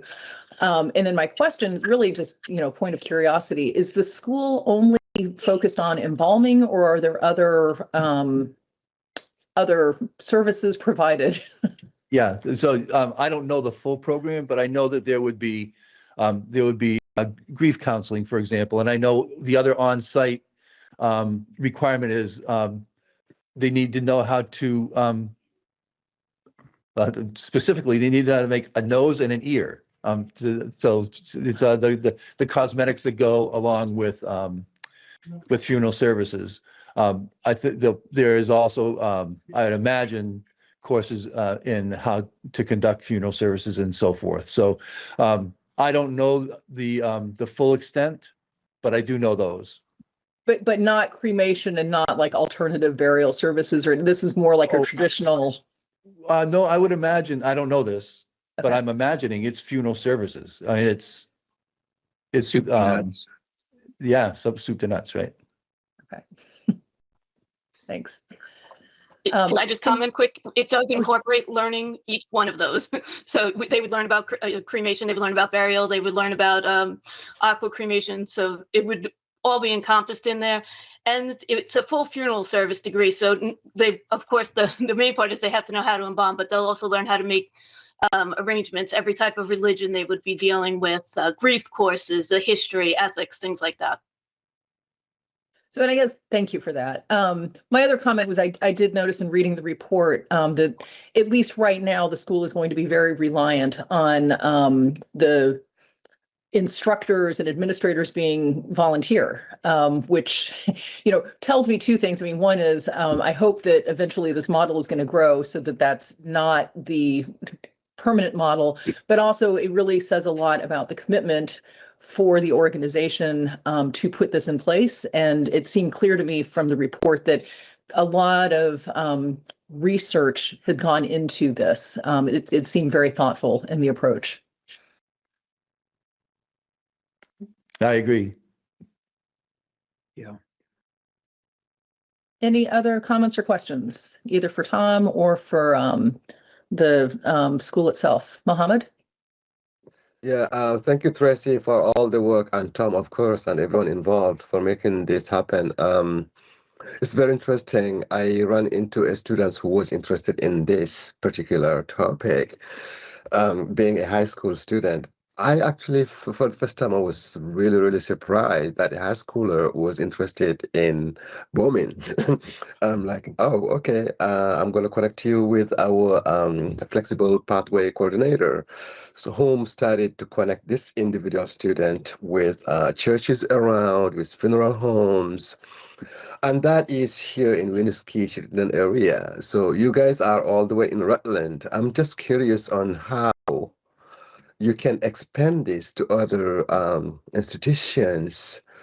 I understand you do things online and like asynchronous, but I'm just a little bit, as we think of career readiness, as we think of our students having skills, having been in Vermont for really a while now, I'm feeling sad that churches are most of the time empty, although they are so very beautifully built. And these are things in some other countries people would learn from churches.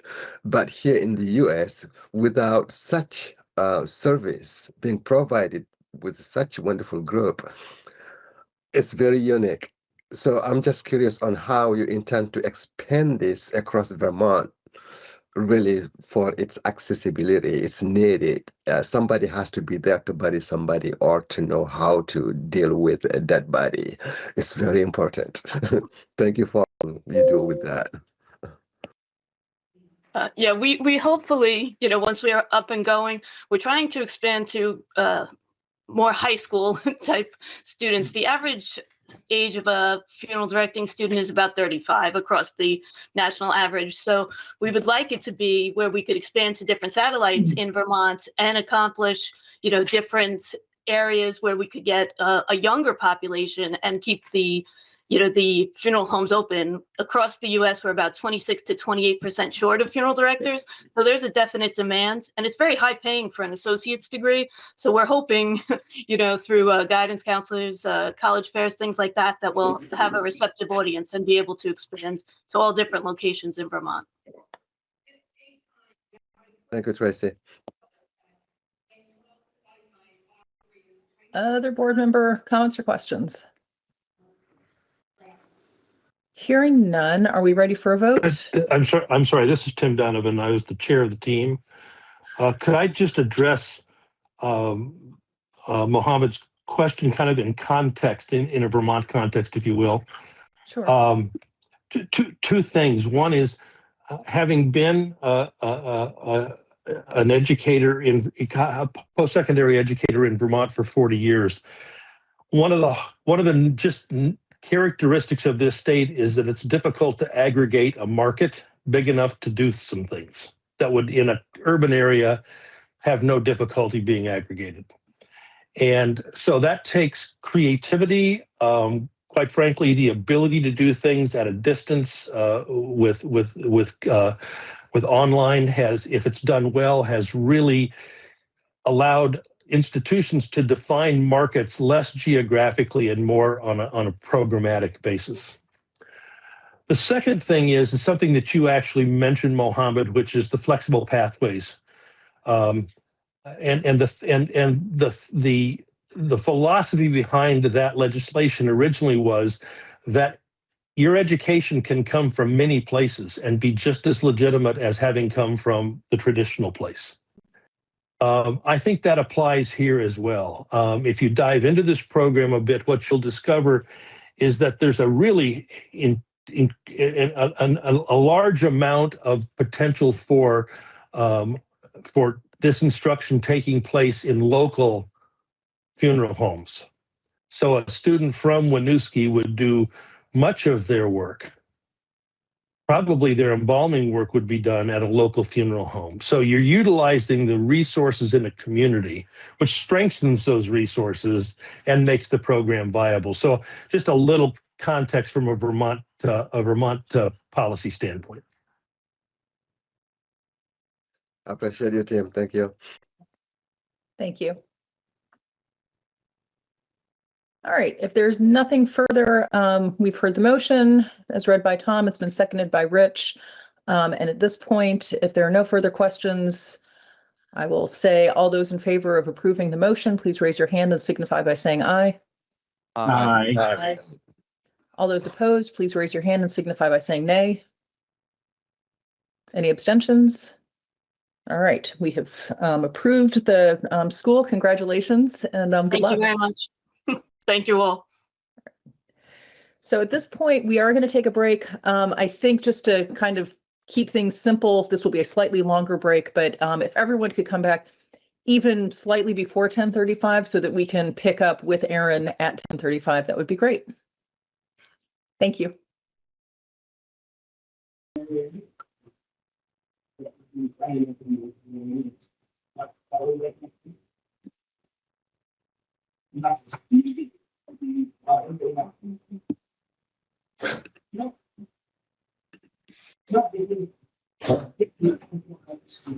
all right, buddy?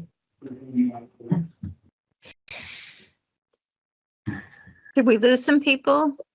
Well, Tom had to start a class and then he'll be back. Tammy had to jump off for a phone call or something, and she said she'll be back at 10:40. So I think if Mohammed comes back, we can go ahead and resume.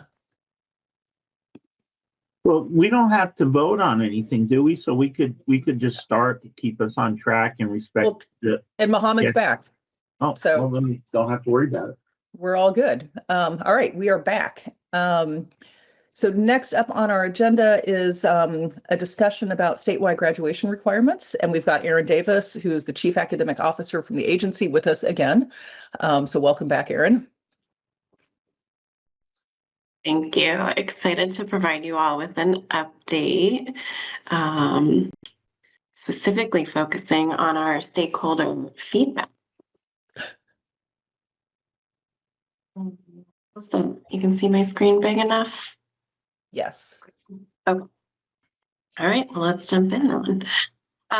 So the first two slides are going to be just kind of reminders and overviews. I'll do them fairly quickly, but I still think it's helpful for us to ground ourselves in what we're tasked with from Act 73.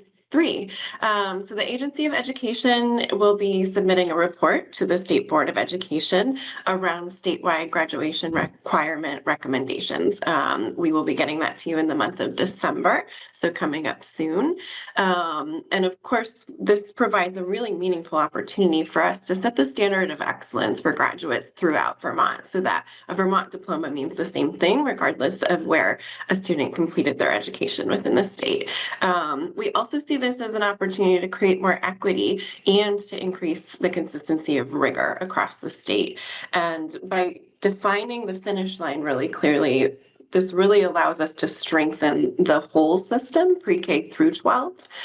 Because if everyone's moving toward the same requirements at the end of the finish line there, then we know that there's work that can be done to strengthen the entire vertical spine, as we would call it. And just as a reminder that we are aligning to the Vermont Portrait of a Graduate as a starting place We know that it's important to backward plan from that bigger picture finish line as we consider what the specific graduation requirements would be, and the overall goal being that we're setting Vermont graduates up for success in college and or career and to be actively engaged citizens, of course. The timeline of the events are also specified by Act 73 for us, specifically that the report is due in December of 25, and then the implementation that moves forward beyond that. And so just the first few phases here are activities that the agency engaged in. So beginning in August and kind of trying to start closing out by September, we did a really thorough analysis of what's currently happening across the state of Vermont in terms of graduation requirements. And we also looked outside the state to see what other states were using as their graduation requirements. In some cases to say, oh, that's maybe a model that doesn't feel like it would fit with the values here in Vermont and not one we would consider, or, you know, to get some additional ideas of things and ways that we might approach it. Phase 2 is what we've been in the midst of, which is stakeholder engagement. At the end of phase 1, we came up with 2 different models to use for stakeholders to react to. We tried to be very clear in the framing that neither of the models would necessarily be one that we recommended to you all at the state board, but that they were designed intentionally based on some early stakeholder feedback and the research that we had done to help folks kind of consider what some options could be and respond to them, because we know that that's a helpful way to elicit feedback from folks. And in a moment here, I'll give you an outline of more detail of all the different folks that we've had the pleasure of engaging with through this process. Of course, a big part of that was our statewide planning retreat that happened a couple of weeks ago. Following that, we invited folks to complete a survey, and most of what my presentation is today will be providing you with some updates with analysis that we've done of the survey results already. We're moving quickly into needing to draft our report, incorporate our research, embed the feedback that we're getting from the field, and make our recommendations. We do intend to include in our report to the state board some areas of further inquiry that we've identified, as well as a work plan that we're suggesting for how we could provide ongoing support to you all through your decision-making process. So those will also be components of the report. And then you all will enter your decision-making process phase, where you have until the end of June in 2027 to finalize your decision. But I know from having interacted with you all prior that you understand the implications and the need to hopefully make the decision sooner than that, because of the impact that it'll have on budgets, on full-time employee counts, on master calendars, schedules for schools, because this does go into effect for the entering 9th graders in the 27-28 school year. It'll be a 4-year phase in. Those students will be the first graduating class of 2031 that'll be required to meet the statewide graduation requirements. And so we are moving pretty quickly with our recommendations to make sure that we're giving you the information that you need to begin your process. So on the left here, you see a table with the analysis that we did within the state of Vermont. So across our SUs and SDs, the current graduation requirements as they are publicly posted, you can see here how they map out against each of the different content areas, but then also just a really significant range in terms of what's being required of students in order to receive their diploma in the total number of credits. It ranges from 16.5 to 28.5 across our state currently. As we dug deeper into that, we noticed that not only is there variation and inconsistency in the total number of specific requirements or the content requirements, but actually there's quite a bit of inconsistency in whether each supervisory union and school district's current proficiency-based graduation requirements address transferable skills, the content standards that have already been approved by the board, or both, a combination of both.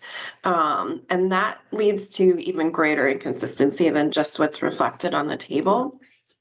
And then lastly, I wanted to call our attention to the fact that the U.S. Department of Education did the monitoring visit that Zoe mentioned earlier to Vermont and found that there was uneven rigor across the flexible pathways programs and graduation requirements in the state. So we know that this is an area that we need to address and could benefit from some statewide expectations.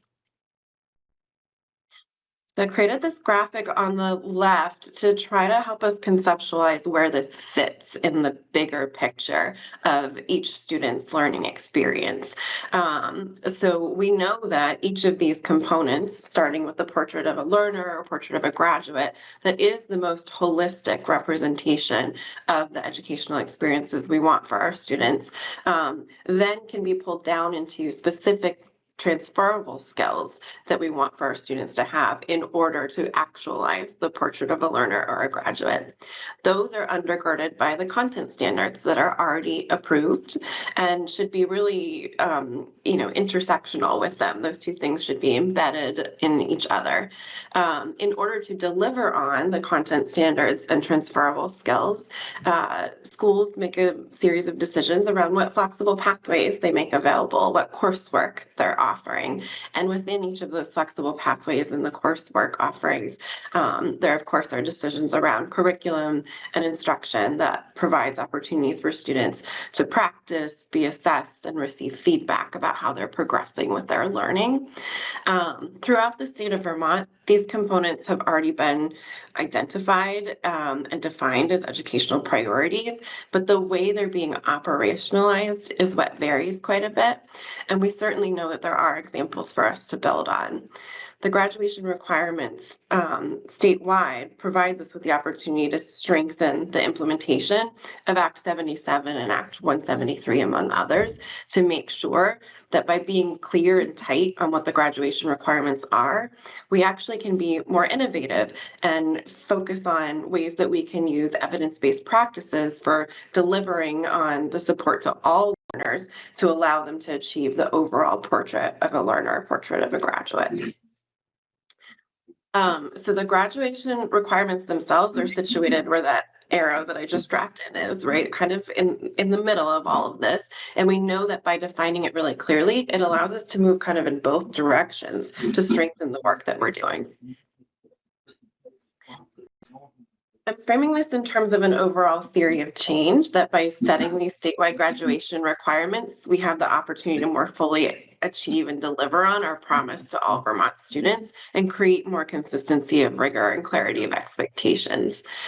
There's a lot of benefit to that, right? Not just for the students, but also the fact that consistency in what the requirements are that they must satisfy actually allows for a lot more collaboration across the SUs and SDs around the other parts of that graphic that I showed you, the flexible pathways, the personalized learning, locally designed experiences that are available to students in order for them to graduate. We've also heard that there's a number of challenges that students face if they're moving from one SU or SD to another. And then also within the CTE centers, that they also are experiencing kind of a rub in the fact that right now there aren't statewide graduation requirements and there's such variation in expectations from one sending school to another. And lastly, I just want to highlight that we know that the statewide graduation requirements alone are not what's going to single-handedly increase rigor or establish more consistency, but it is a really important first step. And it also fits more broadly into the agency's other focus areas on increasing academic leadership and support that Zoe spoke to earlier in her Secretary of State's. Okay, I'm sure you're all ready to dig into some of the data and findings. I first wanted to give you an overview of the various stakeholder groups that we've engaged in and the ways that we've engaged them. So this starts with October 2nd, moves all the way through the end of November. We actually have meetings. I get to join some of our CTE leaders tomorrow at VACTED, and then some of our special education leaders on Friday at VCSEA. But we really have taken a very comprehensive approach to the variety of stakeholders that we've had the chance to engage with so far. at the statewide planning retreat last week. We had over 100 participants in our day-long 3-part track that was focused on the graduation requirements. So like Secretary Saunders said, we had a total of around 300 participants, and a third of them chose to engage in the full day-long track with us, just focusing on this. So we started in the morning with a session giving an overview of the work done to date. In the afternoon, we split those folks in half, and then they each swapped. So everybody got all of the same sessions, but we just did it in slightly smaller groups in the afternoon. One of the breakout sessions was a panel that showed some examples of models of the way the content standard requirements would be mapped onto the graduation credits as they were being proposed in the 2 models we shared. The other breakout group was focused on flexible pathways as a requirement. We had a proposal for folks to kind of respond to and engage in that, since we knew that that was another area where there's a lot of inconsistencies. It was a very representative group. I mean, we had superintendents, principals, CTE folks, curriculum leaders, special education, teachers, parents, students, legislators, some of our board members, as you mentioned earlier, got a chance to join us, as well as independent and therapeutic school leaders. Like, very, very excited that it was as representative as it was. And then our next steps coming off of that, we kind of charged them with being ambassadors, those of the stakeholders who were able to join us at that event, to go back to their communities and share the survey that we created really widely.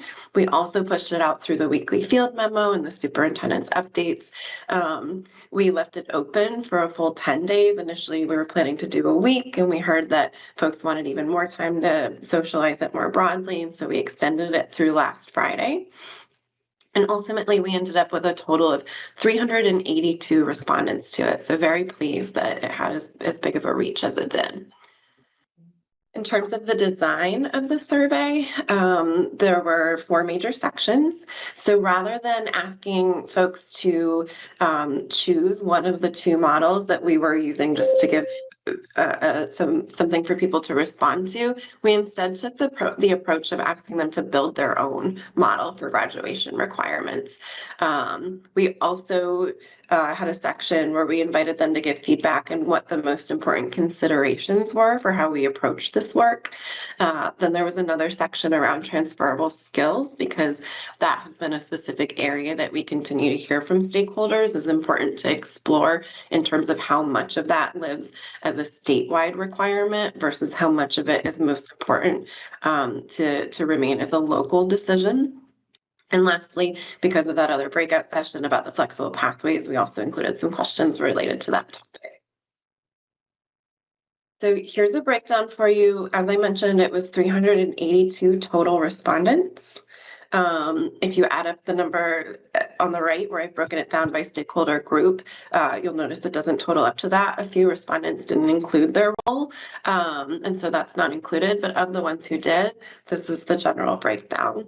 We were very pleased to see such high number of teachers responding to it as well, especially because at the statewide retreat, our process for invitation was to ask each superintendent to invite up to 5 members. And so in many cases, it included a lot of their other leaders from their districts and not as many teachers. So the fact that this got out to quite a few teachers for their responses to be included was really valuable. So I'm going to start with an overview of the feedback that we received as it relates to the considerations in the approach. We asked folks to, on a scale of 1 to 5, least to most, indicate how important each aspect of our approach was to them in terms of those statewide graduation requirements. You'll see, for example, a really highest results in letter E, which is that the statewide requirements are applicable across all settings. Folks really value and feel that it's important that the requirements we set are ones that students can satisfy regardless of what their pathway to graduation is. Similarly, I think there's some feedback around the need to be intentional around our decisions about what lives at a statewide decision versus what remains at the local control. Probably not surprising to any of us on this call. And then we actually are a little bit surprised in the feedback in a couple of areas that were scored more lowly. So allowing some graduation requirements to be satisfied before 9th grade, that would be things like if a student took Algebra 1 in 8th grade, allowing that to count. Overall, the feedback was kind of lukewarm, middle of the road around that. Similar feedback around the need for interdisciplinary instructional models wasn't quite as high as we were expecting it based on some of the stakeholder meetings that we had had previously. And then finally, a little bit surprised that there wasn't more interest around the options for adding additional seals, just because that does feel something that would be really aligned to the Vermont approach to education, to acknowledge the specific areas of interest that students had explored more fully and have that be recognized on their diploma. So that's something that we're certainly taking into consideration as well. Okay, so this is from the Build Your Own Model portion of the survey. Essentially, each respondent was invited to build their own model. They could type in the content area and then type in the number of credits that they felt were appropriate for each of the content areas they were identifying. So it wasn't pre-populated. They typed each of these in themselves.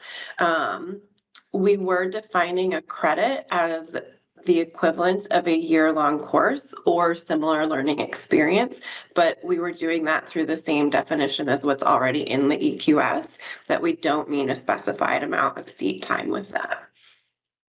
So overall, 293 of our respondents chose to build their own model. On average, the total number of credits that they built their models with came out to 24 of them. I included percentages for you here so that you can kind of get a sense of which content areas had the most interest and were included in the most models respondents built. And so you can see there where it kind of reflects what we saw on the last slide, a little bit of a mixed opinion on interdisciplinary core electives being pulled out separately, as opposed to defining more concretely which content areas we felt like needed to be included in the statewide requirement. And that, of course, would not preclude schools from taking a highly interdisciplinary approach to how they delivered on those credit requirements. But yeah, I mean, pretty excited to see the feedback from folks, particularly personally to see that the arts were increased a little bit. Many systems are only requiring 1 credit of art, or they're embedding it in the other electives. When we looked across the country, actually, Utah was the only state that required more than 1 credit in art.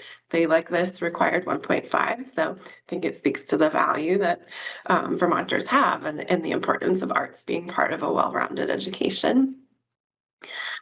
2 others that I would call your attention to are world languages. In our stakeholder engagements, we heard loud and clear the challenges around staffing for that. And yet this shows us that folks really value all students having the opportunity to engage in learning around world languages, since 73% of the folks included that in their model. Lots of interest in financial literacy becoming part of the statewide graduation requirements. And lastly, if I can highlight one other thing that stood out to me, it's the increase in the health requirement. Most frequently, currently, a half credit of health is required. It's typically delivered in 9th or 10th grade. And we've been hearing, this actually kind of connects to what Caleb brought up earlier, you know, the needs around social emotional health learning, mental health, you know, really expanding what it is that we're covering in health. Right now, we know there's more health standards that are approved than there is time for us to teach them. And so increasing the number of health requirements, the amount of credits required for health, would be a way for us to deliver and cover more of those standards. We also invited some feedback on specific topics or coursework that participants or respondents felt would be important to include in our requirements for graduation. For math, Algebra 1, and geometry, not surprisingly, were the ones that were most frequently called out. And then there was some interesting debate that kind of aligns with the direction that math instruction has been moving more recently, away from calculus being some kind of ultimate goal at the end of the math track through high school, and actually more of a value focused around financial literacy and statistics as the advanced or elective options.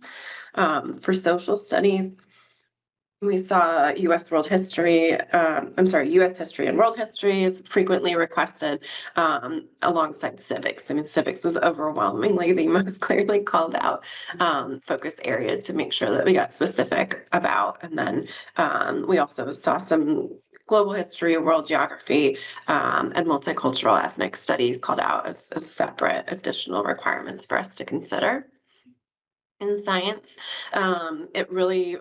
there was a lot of consensus in science around the next generation standards, areas that are already identified. So life science, earth and space science, and physical science. I already spoke to the phys ed and health feedback a little bit. And then just that overall, there were some other areas that were identified as they relate to technology, computer science, engineering, and then just general themes around the need for students to be really proficient in research and data. Okay, so we also invited them to help us identify challenges to implementation.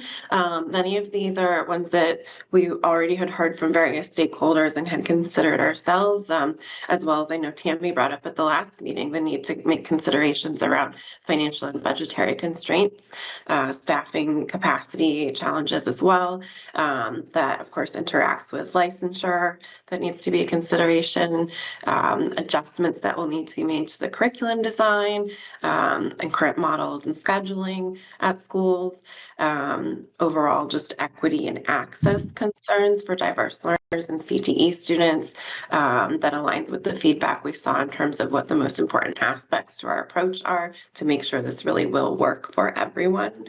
And then finally, just the themes around the challenges of change management and communication. Folks expressed that they were anticipating resistance to the change, and specifically resistance to the loss of local control, as well as potentially the increased expectations for students and teachers themselves. As I mentioned, transferable skills was an area of inquiry for us because we've been hearing really mixed feedback in our stakeholder engagement leading up to the survey. Ultimately, what we saw in the survey was that 207 of the respondents believe that this lives best at the local level still, and 120 of them believe that it's necessary for us to make this decision at a state level. It's a big philosophical divide. And so what I've tried to outline for you here is kind of the two camps that people fall into and what their rationale is. So for those who are saying that they believe it should remain at the local level, they're acknowledging that in many cases, because transferable skills can be difficult to assess fairly and consistently, that the work that can be done locally to define, assess, and calibrate for that is most meaningful when it's not at a larger scale at the state level. And it also allows for the flexibility of the local community to inform which transferable skills feel most important to them. The folks who fall into the state level decision camp believe that it's important for us to standardize the consistency across districts as it relates to the transferable skills, including ensuring that the Vermont diploma, represents the same things across the state, like we're trying to accomplish through the statewide graduation requirements. And they acknowledge that when there are graduation requirements for specific transferable skills, that's another example of where it gets very tricky if students move from one district to another, where there's different expectations around this. Setting aside the debate about where the decision best lies, there were some trends in terms of the approach to transferable skills that would be relevant, whether it's decided at the state level or the local level. So the fact that it should be embedded in content was overwhelming in the feedback. It needs to be integrated. That's what makes it the most measurable and most relevant and most engaging for students. There's also a deep belief in the need for shared ownership, that transferable skills provides really meaningful opportunities for teachers across content areas to collaborate with each other in terms of their approach to instruction and content. And then lastly, there was a loud and clear request for an avoidance of separate bureaucracy. Lots of folks raised the concern that if we treat transferable skills as separate, discrete requirements, that it creates unnecessary bureaucracy. These are quotes directly from the survey, but that it's milquetoast and onerous to do so. And so people clearly have some very strong feelings about our approach to this that we're taking into consideration. So as I close out here, I just want to identify what some of the ongoing tensions that we continue to hear are beyond the transferable skills, of course, is the ethnic and social equity studies component of the EQS from 2025.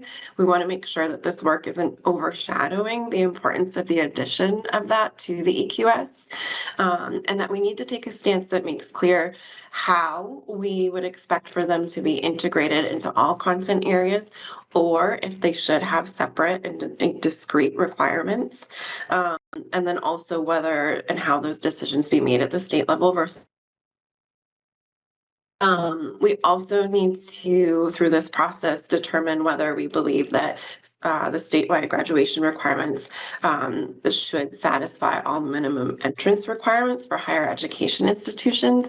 We continue to get questions around that. We know not all students are planning to go on to higher education institutions, and we know that sometimes students get to their senior year and think, well, I wasn't considering that, but now maybe I might be, and whether or not the graduation requirements give them enough of alignment to what those requirements are that they could catch up if they were to make a late decision and change their mind is an important part of the work. We also are wanting to be considerate of the overall level of flexibility in prescription. Obviously 16.5 to 28.5 credits. 28.5 would become very prescriptive. Students end up with not as many free periods in their day that they would have to be engaging in courses, flexible pathways, or elective opportunities to satisfy that many credits. And if we require too few, what does that mean if students can finish, faster than we would traditionally have expected? Are we okay with that? And then, of course, how that kind of gets balanced out in terms of specific content or coursework requirements, like I was speaking to from the feedback in the survey, versus how many credits would be elective and more flexible and more up to the student's specific interests. We also know that making sure that this aligns to the work that happens in career tech centers is going to be very, very important. It's why I have a follow-up meeting tomorrow with the VACDED folks. I anticipate at this point that will be something that we highlight in our report as an area that needs further inquiry through your decision-making process to make sure that things are set up in a way that acknowledges the important work that happens in CTE centers and that work can count toward the statewide graduation requirements and doesn't present a barrier to those students in their graduation path. So next steps, just a quick overview, and then hopefully we'll have a little time here to discuss. We are wrapping up quickly the stakeholder engagement phase that we've been in so that we can pivot and begin working on the report and recommendations. As I outlined at the top, we plan to, where possible, make specific recommendations about what we believe should be included in the statewide requirements. And we intend to integrate the rationale for that based on our research within the state, outside of the state, and now using this feedback from the survey and stakeholder feedback throughout our other engagements. And we are going to include in the report those areas of further inquiry and a work plan for how we could support you in engaging further in those during your decision-making process. And then phase 4, of course, is once we hand the ball over to you for the decision making to actually happen. And like I said, for us to be positioned to support you in that phase as well. I just want to close out by genuinely thanking all of the various stakeholders who've been engaged in this process. We know that a lot of significant changes on the horizon overall, and in the midst of that, it can be a very stressful time. And so, folks have really been intentional about centering the experience for students in this decision, and reflective about acknowledging the variation that's happening across the state. And while it's been an emotional process at time for folks. It's also, I think, been kind of a rallying cry for us to really come together and set the bar for what it is we want to provide to students through our statewide graduation requirements. Alrighty, I'm going to stop sharing so I can see you all, but if there are any specific slides that you'd like me to return to, I'm happy to pop those back up. Mohammed, I see I missed a question from you along the way around adult learning. And I don't know what slide I was on when you asked about this. Can you help me? Yeah, it's whether they were included in this graduation requirement that is in progress, I have to say. I just didn't see or hear them being mentioned anywhere. I see others here and there, but then when you mentioned flexible pathways slide, I just have the assumption they could be included there as well, but I just want to make sure they are not forgotten. That's right, because they are part of Act 77 as one of the defined flexible pathways. They have been involved in this process, and I apologize if I didn't call them out clearly. We've been working closely with our adult education team here at the agency to make sure we understand what the implications would be for adult education delivery, essentially, as it relates to that as a flexible pathway. Yeah, I mentioned that just because from experience, we receive many immigrants or refugee students who come to us at older age, 16, 17. There is no way someone with interrupted education can graduate in 2 years upon arrival. So we are working with folks in that land really to get enrolled into the Vermont adult learning and to really ensure they get the support as well to graduate, not just send them there without ensuring they're getting the support they should get. That's right. And we know those providers are doing such important work to make sure all of our students have access to graduation. We have an outstanding question to our legal team actually around what the specific implications would be, because of course some of that funding is federal for that as well, to make sure that we're just considering all angles and what the implications of that might be before we make our recommendations to you all. So that's in the works and certainly on our radar. Thanks. Other comments or questions for Aaron? I think I need to read through and digest it a little bit more, actually. But so no immediate questions at this point. But this is this is an incredible starting point. Thank you. Yeah, that was really We'll certainly be sending you the decks. Yes. Yeah, really helpful. Yeah, we just got the survey just closed at midnight on Friday, so you all can guess how I spent my weekend. So Thank you it's for doing truly it. hot off the press. I mean, I just was finalizing some of the slides for you just leading up to the meeting, and so we'll certainly get it over to you for you to do some more digestion. And yeah, I would welcome any feedback at that point too. And so, Aaron, the plan is that the agency is going to do the official handoff at our December meeting. Is that correct? Well, technically, we have until the end of the month in December to get it to you. Okay. I would love to. I mean, we plan to be very far along with it to be able to share what our recommendations are at the December meeting on the 17th, I believe we confirmed. And there might still be some final tweaking, formatting, editing kind of things that will be happening after that in order to get it to you by the end of the year. Okay. So there might be I also just additional. Oh, go ahead. Yeah, I wanted to mention that with the submission of the report, we will include some additional next steps. So we do have stakeholder engagement convening scheduled beyond that December timeframe, where we would like to focus on specific aspects of the recommendation. So we'll articulate that within the report. And we do see this as a continued collaboration as we've share the recommendations with you. We know that there will be some additional questions, considerations that we'll need to work through and provide some additional guidance as you make your decision. But that'll be part of the plan. One specific example of that is that we're planning to partner with Up for Learning to make sure that we can bring more student voice into the decision. We didn't have the level of engagement that we had hoped to through, this pretty tight timeline where we've been working on this right now. And so we wanted to make sure that that wasn't overlooked. And so we actually just met with Up for Learning yesterday about it. Are excited with the plans that we have in place for the way that we can engage with various student stakeholder groups. Specifically thinking through the experience of CTE students, for example, different kinds of student paths that they might take, so that we can include that in your considerations as you make your decision as well. So we'll have another sort of follow-up presentation in December, and then the baton gets passed to the board. And in January, we're going to have a very busy 2026. Yes, all of us collectively. I'm excited for what's on the horizon for students. I really do believe that if we can make some meaningful progress in defining what this is, that the potential for the agency to provide additional support and for supervisory unions and school districts to collaborate with each other and learn from each other is really going to be magnified. Yeah, well, and I'm reflecting too that, and to paraphrase Zoe, it's all interconnected. I mean, you can't really do this piecemeal. It kind of all has to happen simultaneously to, shift us to something bigger and better. Okay, any other final questions for Erin or Zoe?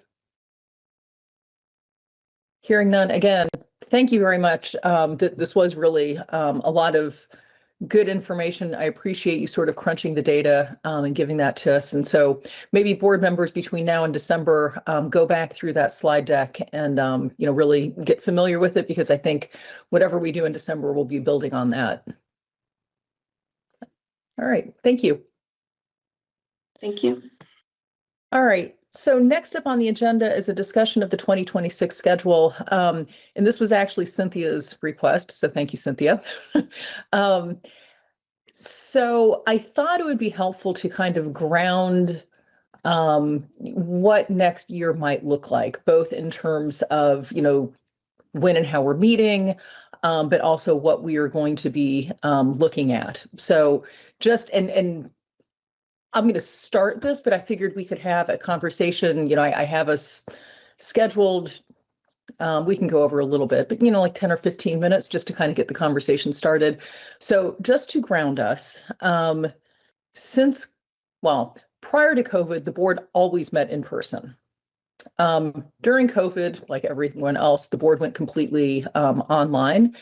And since we've come out of COVID and since I've been the chair, there's no magic to this, but I'm really kind of trying to strike a balance between, I think it's easier for board members because we all have day jobs. It is easier for members of the public when we meet online. So I recognize that, and personally, I like the online model.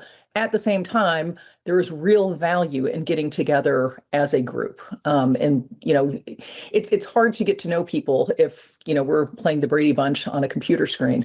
So I've tried to kind of strike a balance where, we meet in person a couple times in the fall, a couple times in the spring, and just to kind of rehash, how this works. When we're meeting virtually, we tend to meet, at 8:30 in the morning. The meetings tend to end, 12:31, something like that. That's kind of the online format. And the way we do that, it's, just starting at the beginning of the year, January, February, March, May, June, not June, July, August, November, December. And then we meet in person, typically April and May, and September and October. And those meetings where we meet in person, we try to meet in a school. I've tried to honor board members who are going off the board, whether they're adults or students, because that just makes my life easier to figure out what school we're going to go to. And then I've tried to start with a tour of the school, a board lunch, and then we do our meeting in the afternoon. So that tends to be a longer day when we're meeting in person. But again, to me, the value of getting into a school is really grounding what we're doing and why we're here, serving as members of the State Board of Education. I think the schools really appreciate having the State Board come to visit at the same time, I recognize that we are in a position because we're like inserting ourselves into their school day. And so I'm trying to give board members ample notice because personally, I would really encourage all of you when we're meeting in person to make an effort to be there and to be there for the full day. I think it's really invaluable to see the different schools that we have across the state because I have yet to see two schools that are the same. I mean, the common thread is there's an awful lot of passion, care for students, pride in accomplishments. I always leave those days feeling more energized and just really proud of the work that we're doing. I love them. But it's really important, I think, for board members to see, like for all board members to see that, to be there in person, to tour the school, to have lunch with your fellow board members, Maureen and Suzanne, when we get them to join us. There's real value in that. So I want to bring us back because I know, again, we all have day jobs. What gets really tricky is when board members start falling off or, not being there for one thing, but coming late. And then at a certain point, we have to start worrying about quorum issues. So although I understand that things come up, plans change, people are conflicted, I would just really encourage all of us when we know when the meetings are going to be to make yourselves available for the full day. So that's my first thought. Then in terms of work that we have coming up, this is not a comprehensive list, but just looking at Act 73 and things that are going to be falling on our lap. We've got reopening EQS in 2200 by August 1st of 2026 to ensure compliance with class size minimums, assuming that the General Assembly comes up with class size minimums. We are going to continue getting through our backlog of independent school approvals. We've got statewide graduation requirements that we're going to be developing with the agency's help and assistance. And then we're also going to be determining our roles and responsibilities. So I know that Sarah Buxton, who's here, has been working in the background to sort of understand currently what is our charge in statute across all, of the Vermont statutes annotated, and then really thinking about what doesn't make sense for the board to keep, what makes sense to sort of pass off to, whether it's the Agency of Education or someone else. And for the things that we keep, what rules need to be updated, what rules need to be sunsetted, what rules don't need to be rules and can be just, policies. And then from there, what I think would be really, really helpful is to create a framework for, now that the board understands what it is that we're doing and how we're operating, like let's create these standard operating procedures.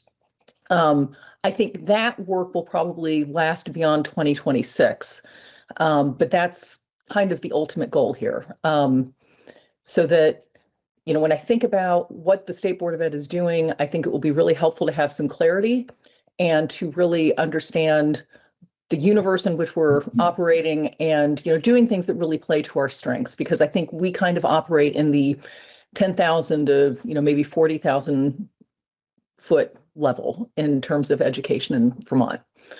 Let me pause there and just see if anyone else has anything that they want to add, either in terms of, the nuts and bolts of how we meet or things that we're going to be working on and, where we're going next year.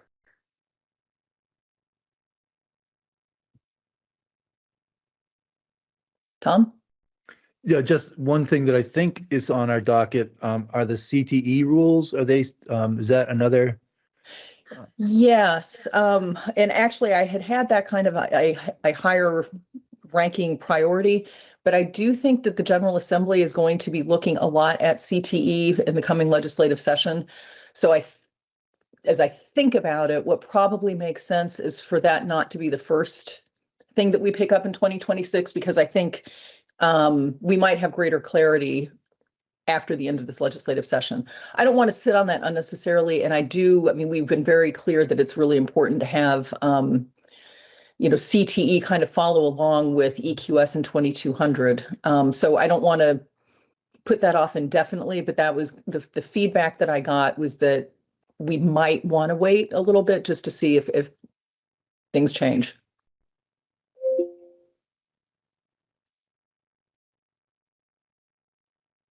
Anything else? Was that helpful? So, okay. And Sarah, I don't know if you have anything that you want to add to that. Nope, I'll take my direction from your priority setting. Okay. But I do have a great document that I'll be working on and we'll have for the board to look at probably in the next 4 to 6 weeks. It's probably 60 pages at this point, but it's just going through the different roles and responsibilities of the board as it's mentioned in statute and identifying where that exists, both in Title 16 and in other places in Vermont law. And then I'm also for board members just doing a plain language sort of side by side so that you sort of can understand with a real quick look of the eye what that responsibility is. And then you guys can take a glance at that and see what strikes you as some low-hanging fruit for cleaning up and what you want to spend some more time on, and then can direct me to work on accordingly. Right. And we do have our Rules and Responsibilities Committee, which has been formed. So I think once you finish that work, it would go first to the Rules and Responsibilities Committee, and then, we'll work through that and then, bring recommendations back to the board, full Great. board. Jen, Right. just speaking as a new board member, trying to figure out when meetings are happening, what's going on, balancing this with a consulting business has been a little challenging. And so starting 2026 with like a very clear framework of what we're working on and meeting dates, even though those could change, would be extremely helpful and hopefully helpful for new board members as they come on. So I don't know why, but we now meet on the third Wednesday of the month. We used to meet on Mondays, and and maybe that's a discussion that we could have. I mean, I think on the one hand, once everyone kind of knows that we're meeting on the third Wednesday of the month, it's kind of hard to rip up that foundation and start afresh. I think the benefit of having a meeting on a Monday instead of a Wednesday is that when the General Assembly is in session, they never meet on Mondays. And so it would allow us to have conversations with legislators if we have meetings on a Monday. That is one of the things that we kind of miss out by having it on a Wednesday. But I'm not sure, how often we would have members of the legislature coming in and talking to the board. And I mean, at this point, we all know that the meetings are the third Wednesday of the month. So I don't know if there's any appetite to move off of that, but I'm certainly open to suggestion.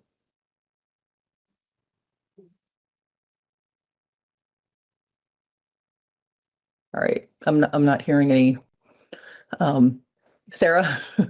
This doesn't have to do with the Monday decision. That's a you decision. But it occurred to me just as Cynthia was talking about sort of wanting to have a sense of maybe when there are going to be some pinch points.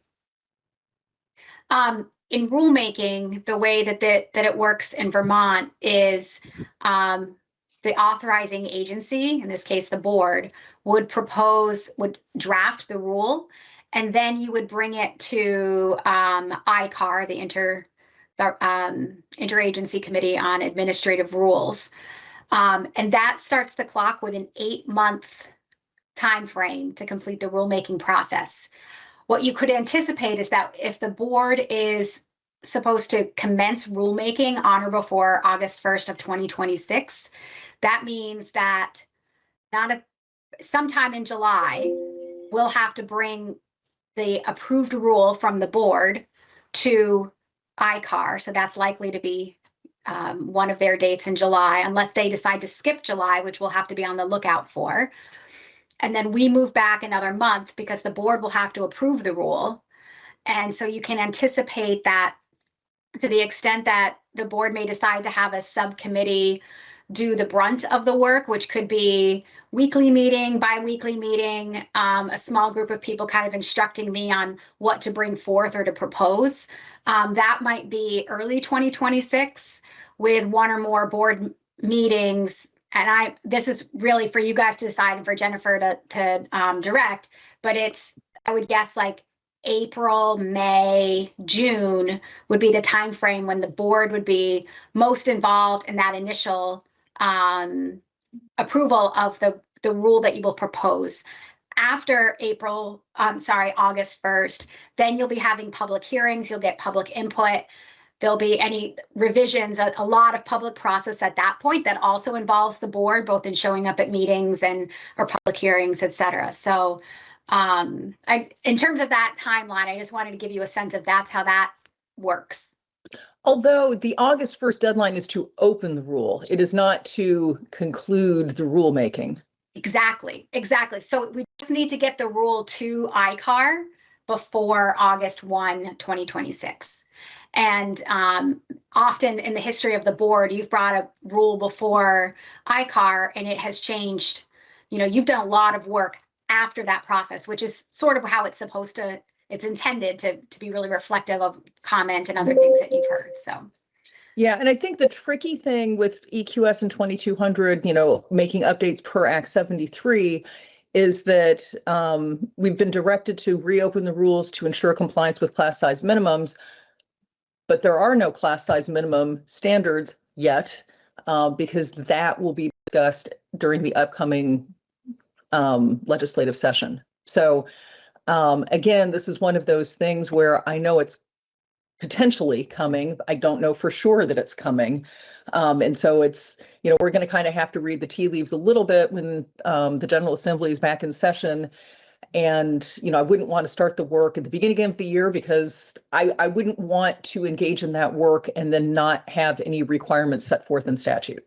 So there's a little bit of a wait and see, but we are aware, we're following it, and, we'll be ready to act.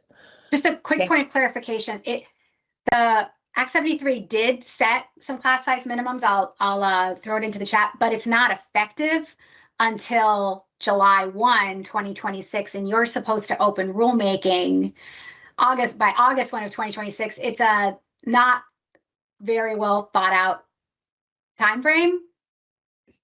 But I mean, I think your point is still well taken. Things could change, but I can see Tammy making gestures on that. She as well. I was just going to say, I think, when we've done the EQS and the independent school rules before, we did a lot of pre-work on this stuff. And my only concern is that, again, I think the things that we're going to do here are going to require that kind of pre-work.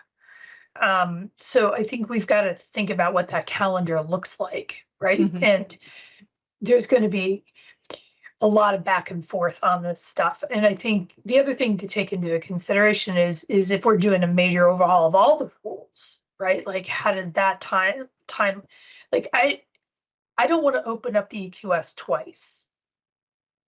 Right. Right. And I feel very strongly about wanting the independent school rules, the CT rules, and the EQS rules staying in alignment and then moving through as a package.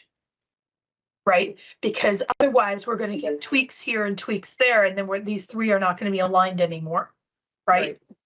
And which is what we did. Jennifer, we had to do that last time with the independent school rules and the EQS, and so, I guess what I'm saying is, if we think all that isn't going to work within the time frame that is in statute right now, I think we need to signal a preference around a timeline that does work for us to do that, okay.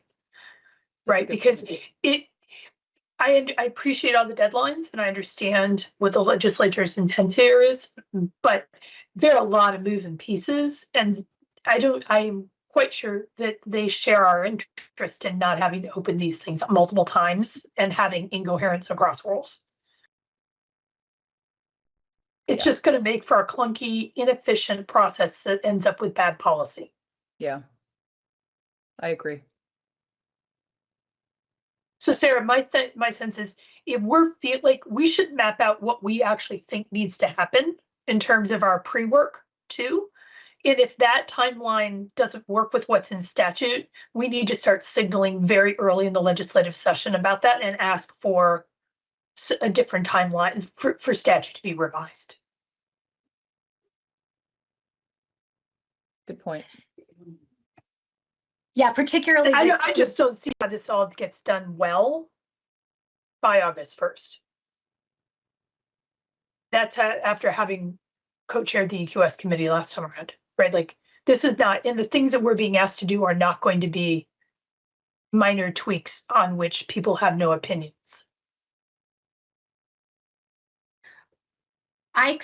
Just based on the way Act 173 was drafted, I suspect that what perhaps they thought was what I've put here in the chat you would just open up the rules and like cut and paste their language. It's already in statute into rules, which, I mean, why would you have rules? You need to have some you are going to need to interpret that and to have some consideration, as you've just stated, Tammy. So that 1 month timeline isn't fully. It also doesn't contemplate the synergies across 3 different sets of rules, right? Where we need alignment, but it is not a simple lift and shift, right? Like, as you know, Sarah, because we've gone around this block more than once, right?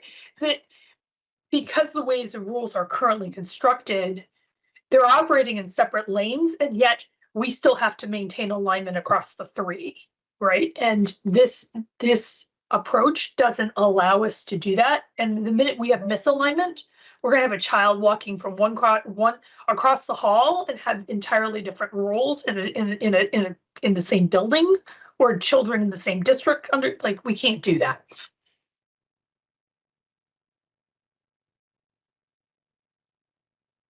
Okay, so Sarah, I think you have some clarity, and maybe like you and Tammy and I can follow up, and then I can map out some different options, and then you have something to kind of say, all right, this definitely isn't going to work, or all right, it could work in this manner, and then you can talk about it as a board about whether you want to create some advocacy around the direction you want to go.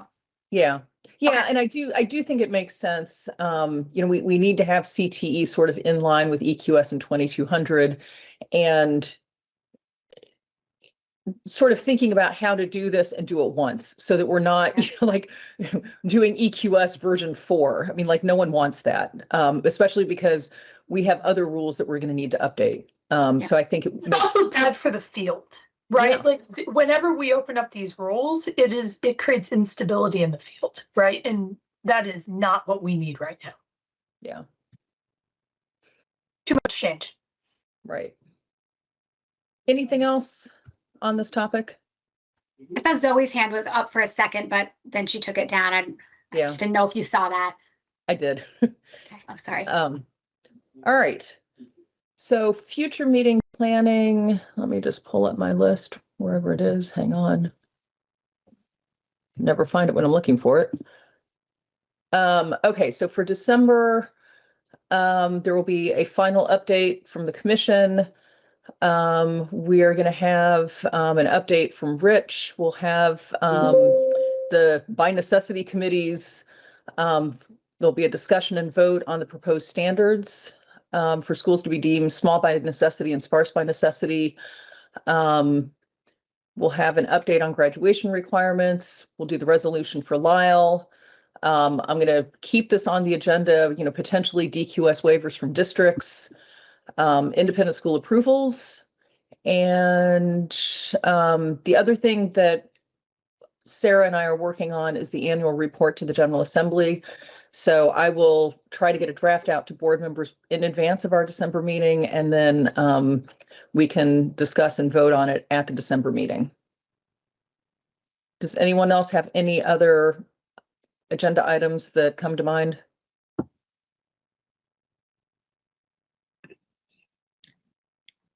Tom, are we meeting this Friday?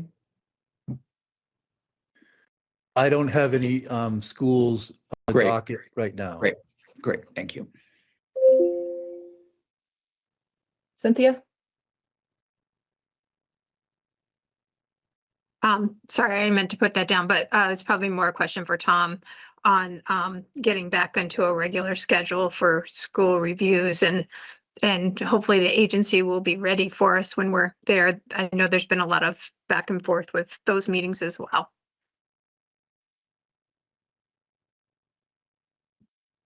All right. So let me just kind of finish out the rest of today's meeting.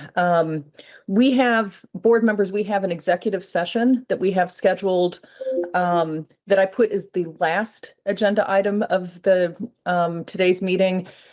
And so, which is to say that we're going to do public comment now, just so that members of the public who might wish to address the board don't have to wait until we come back out of executive session.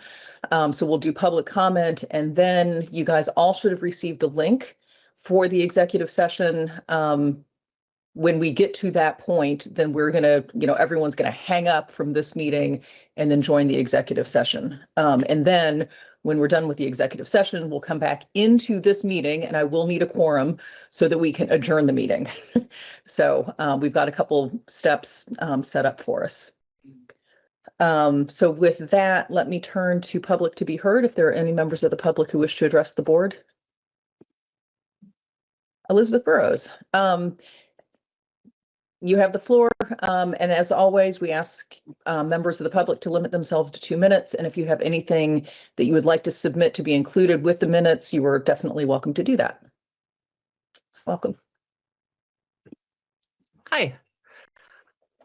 Believe it or not, I don't have anything to say about Act 73 today at all. I really am.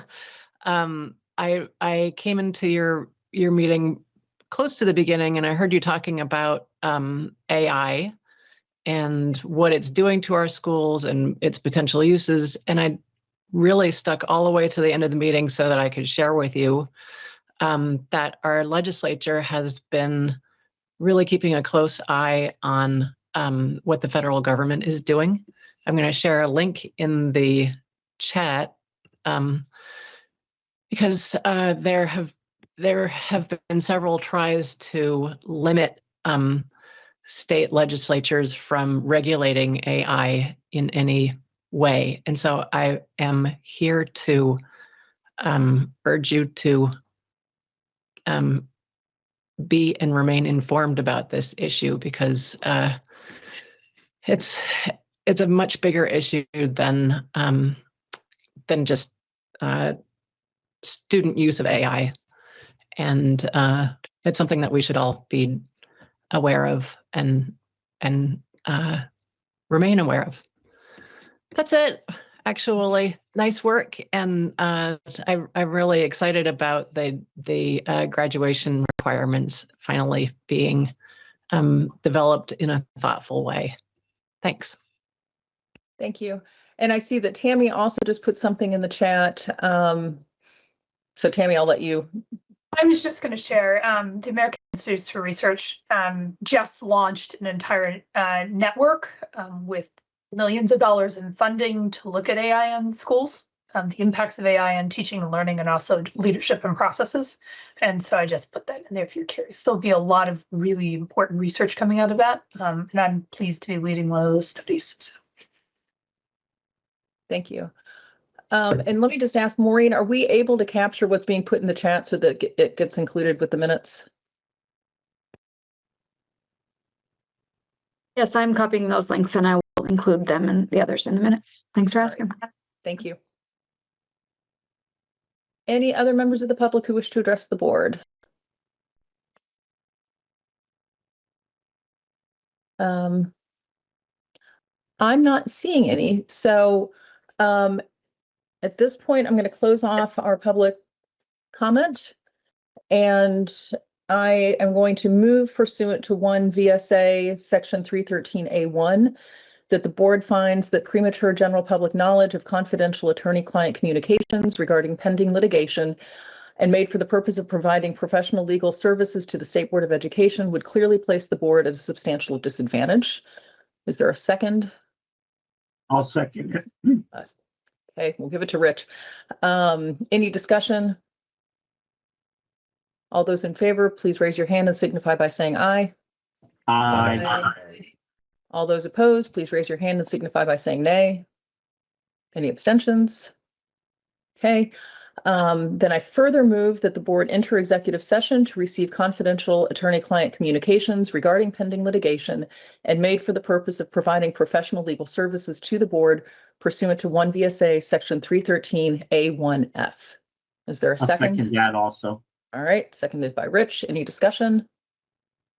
Hearing none. All those in favor, please raise your hand and signify by saying aye. Aye. All those opposed, please raise your hand and signify by saying nay. Any abstentions? All right, the motion carries. So again, we are going to leave this meeting entirely and then pick up the link to the executive session, and I will see you all momentarily. Thank you.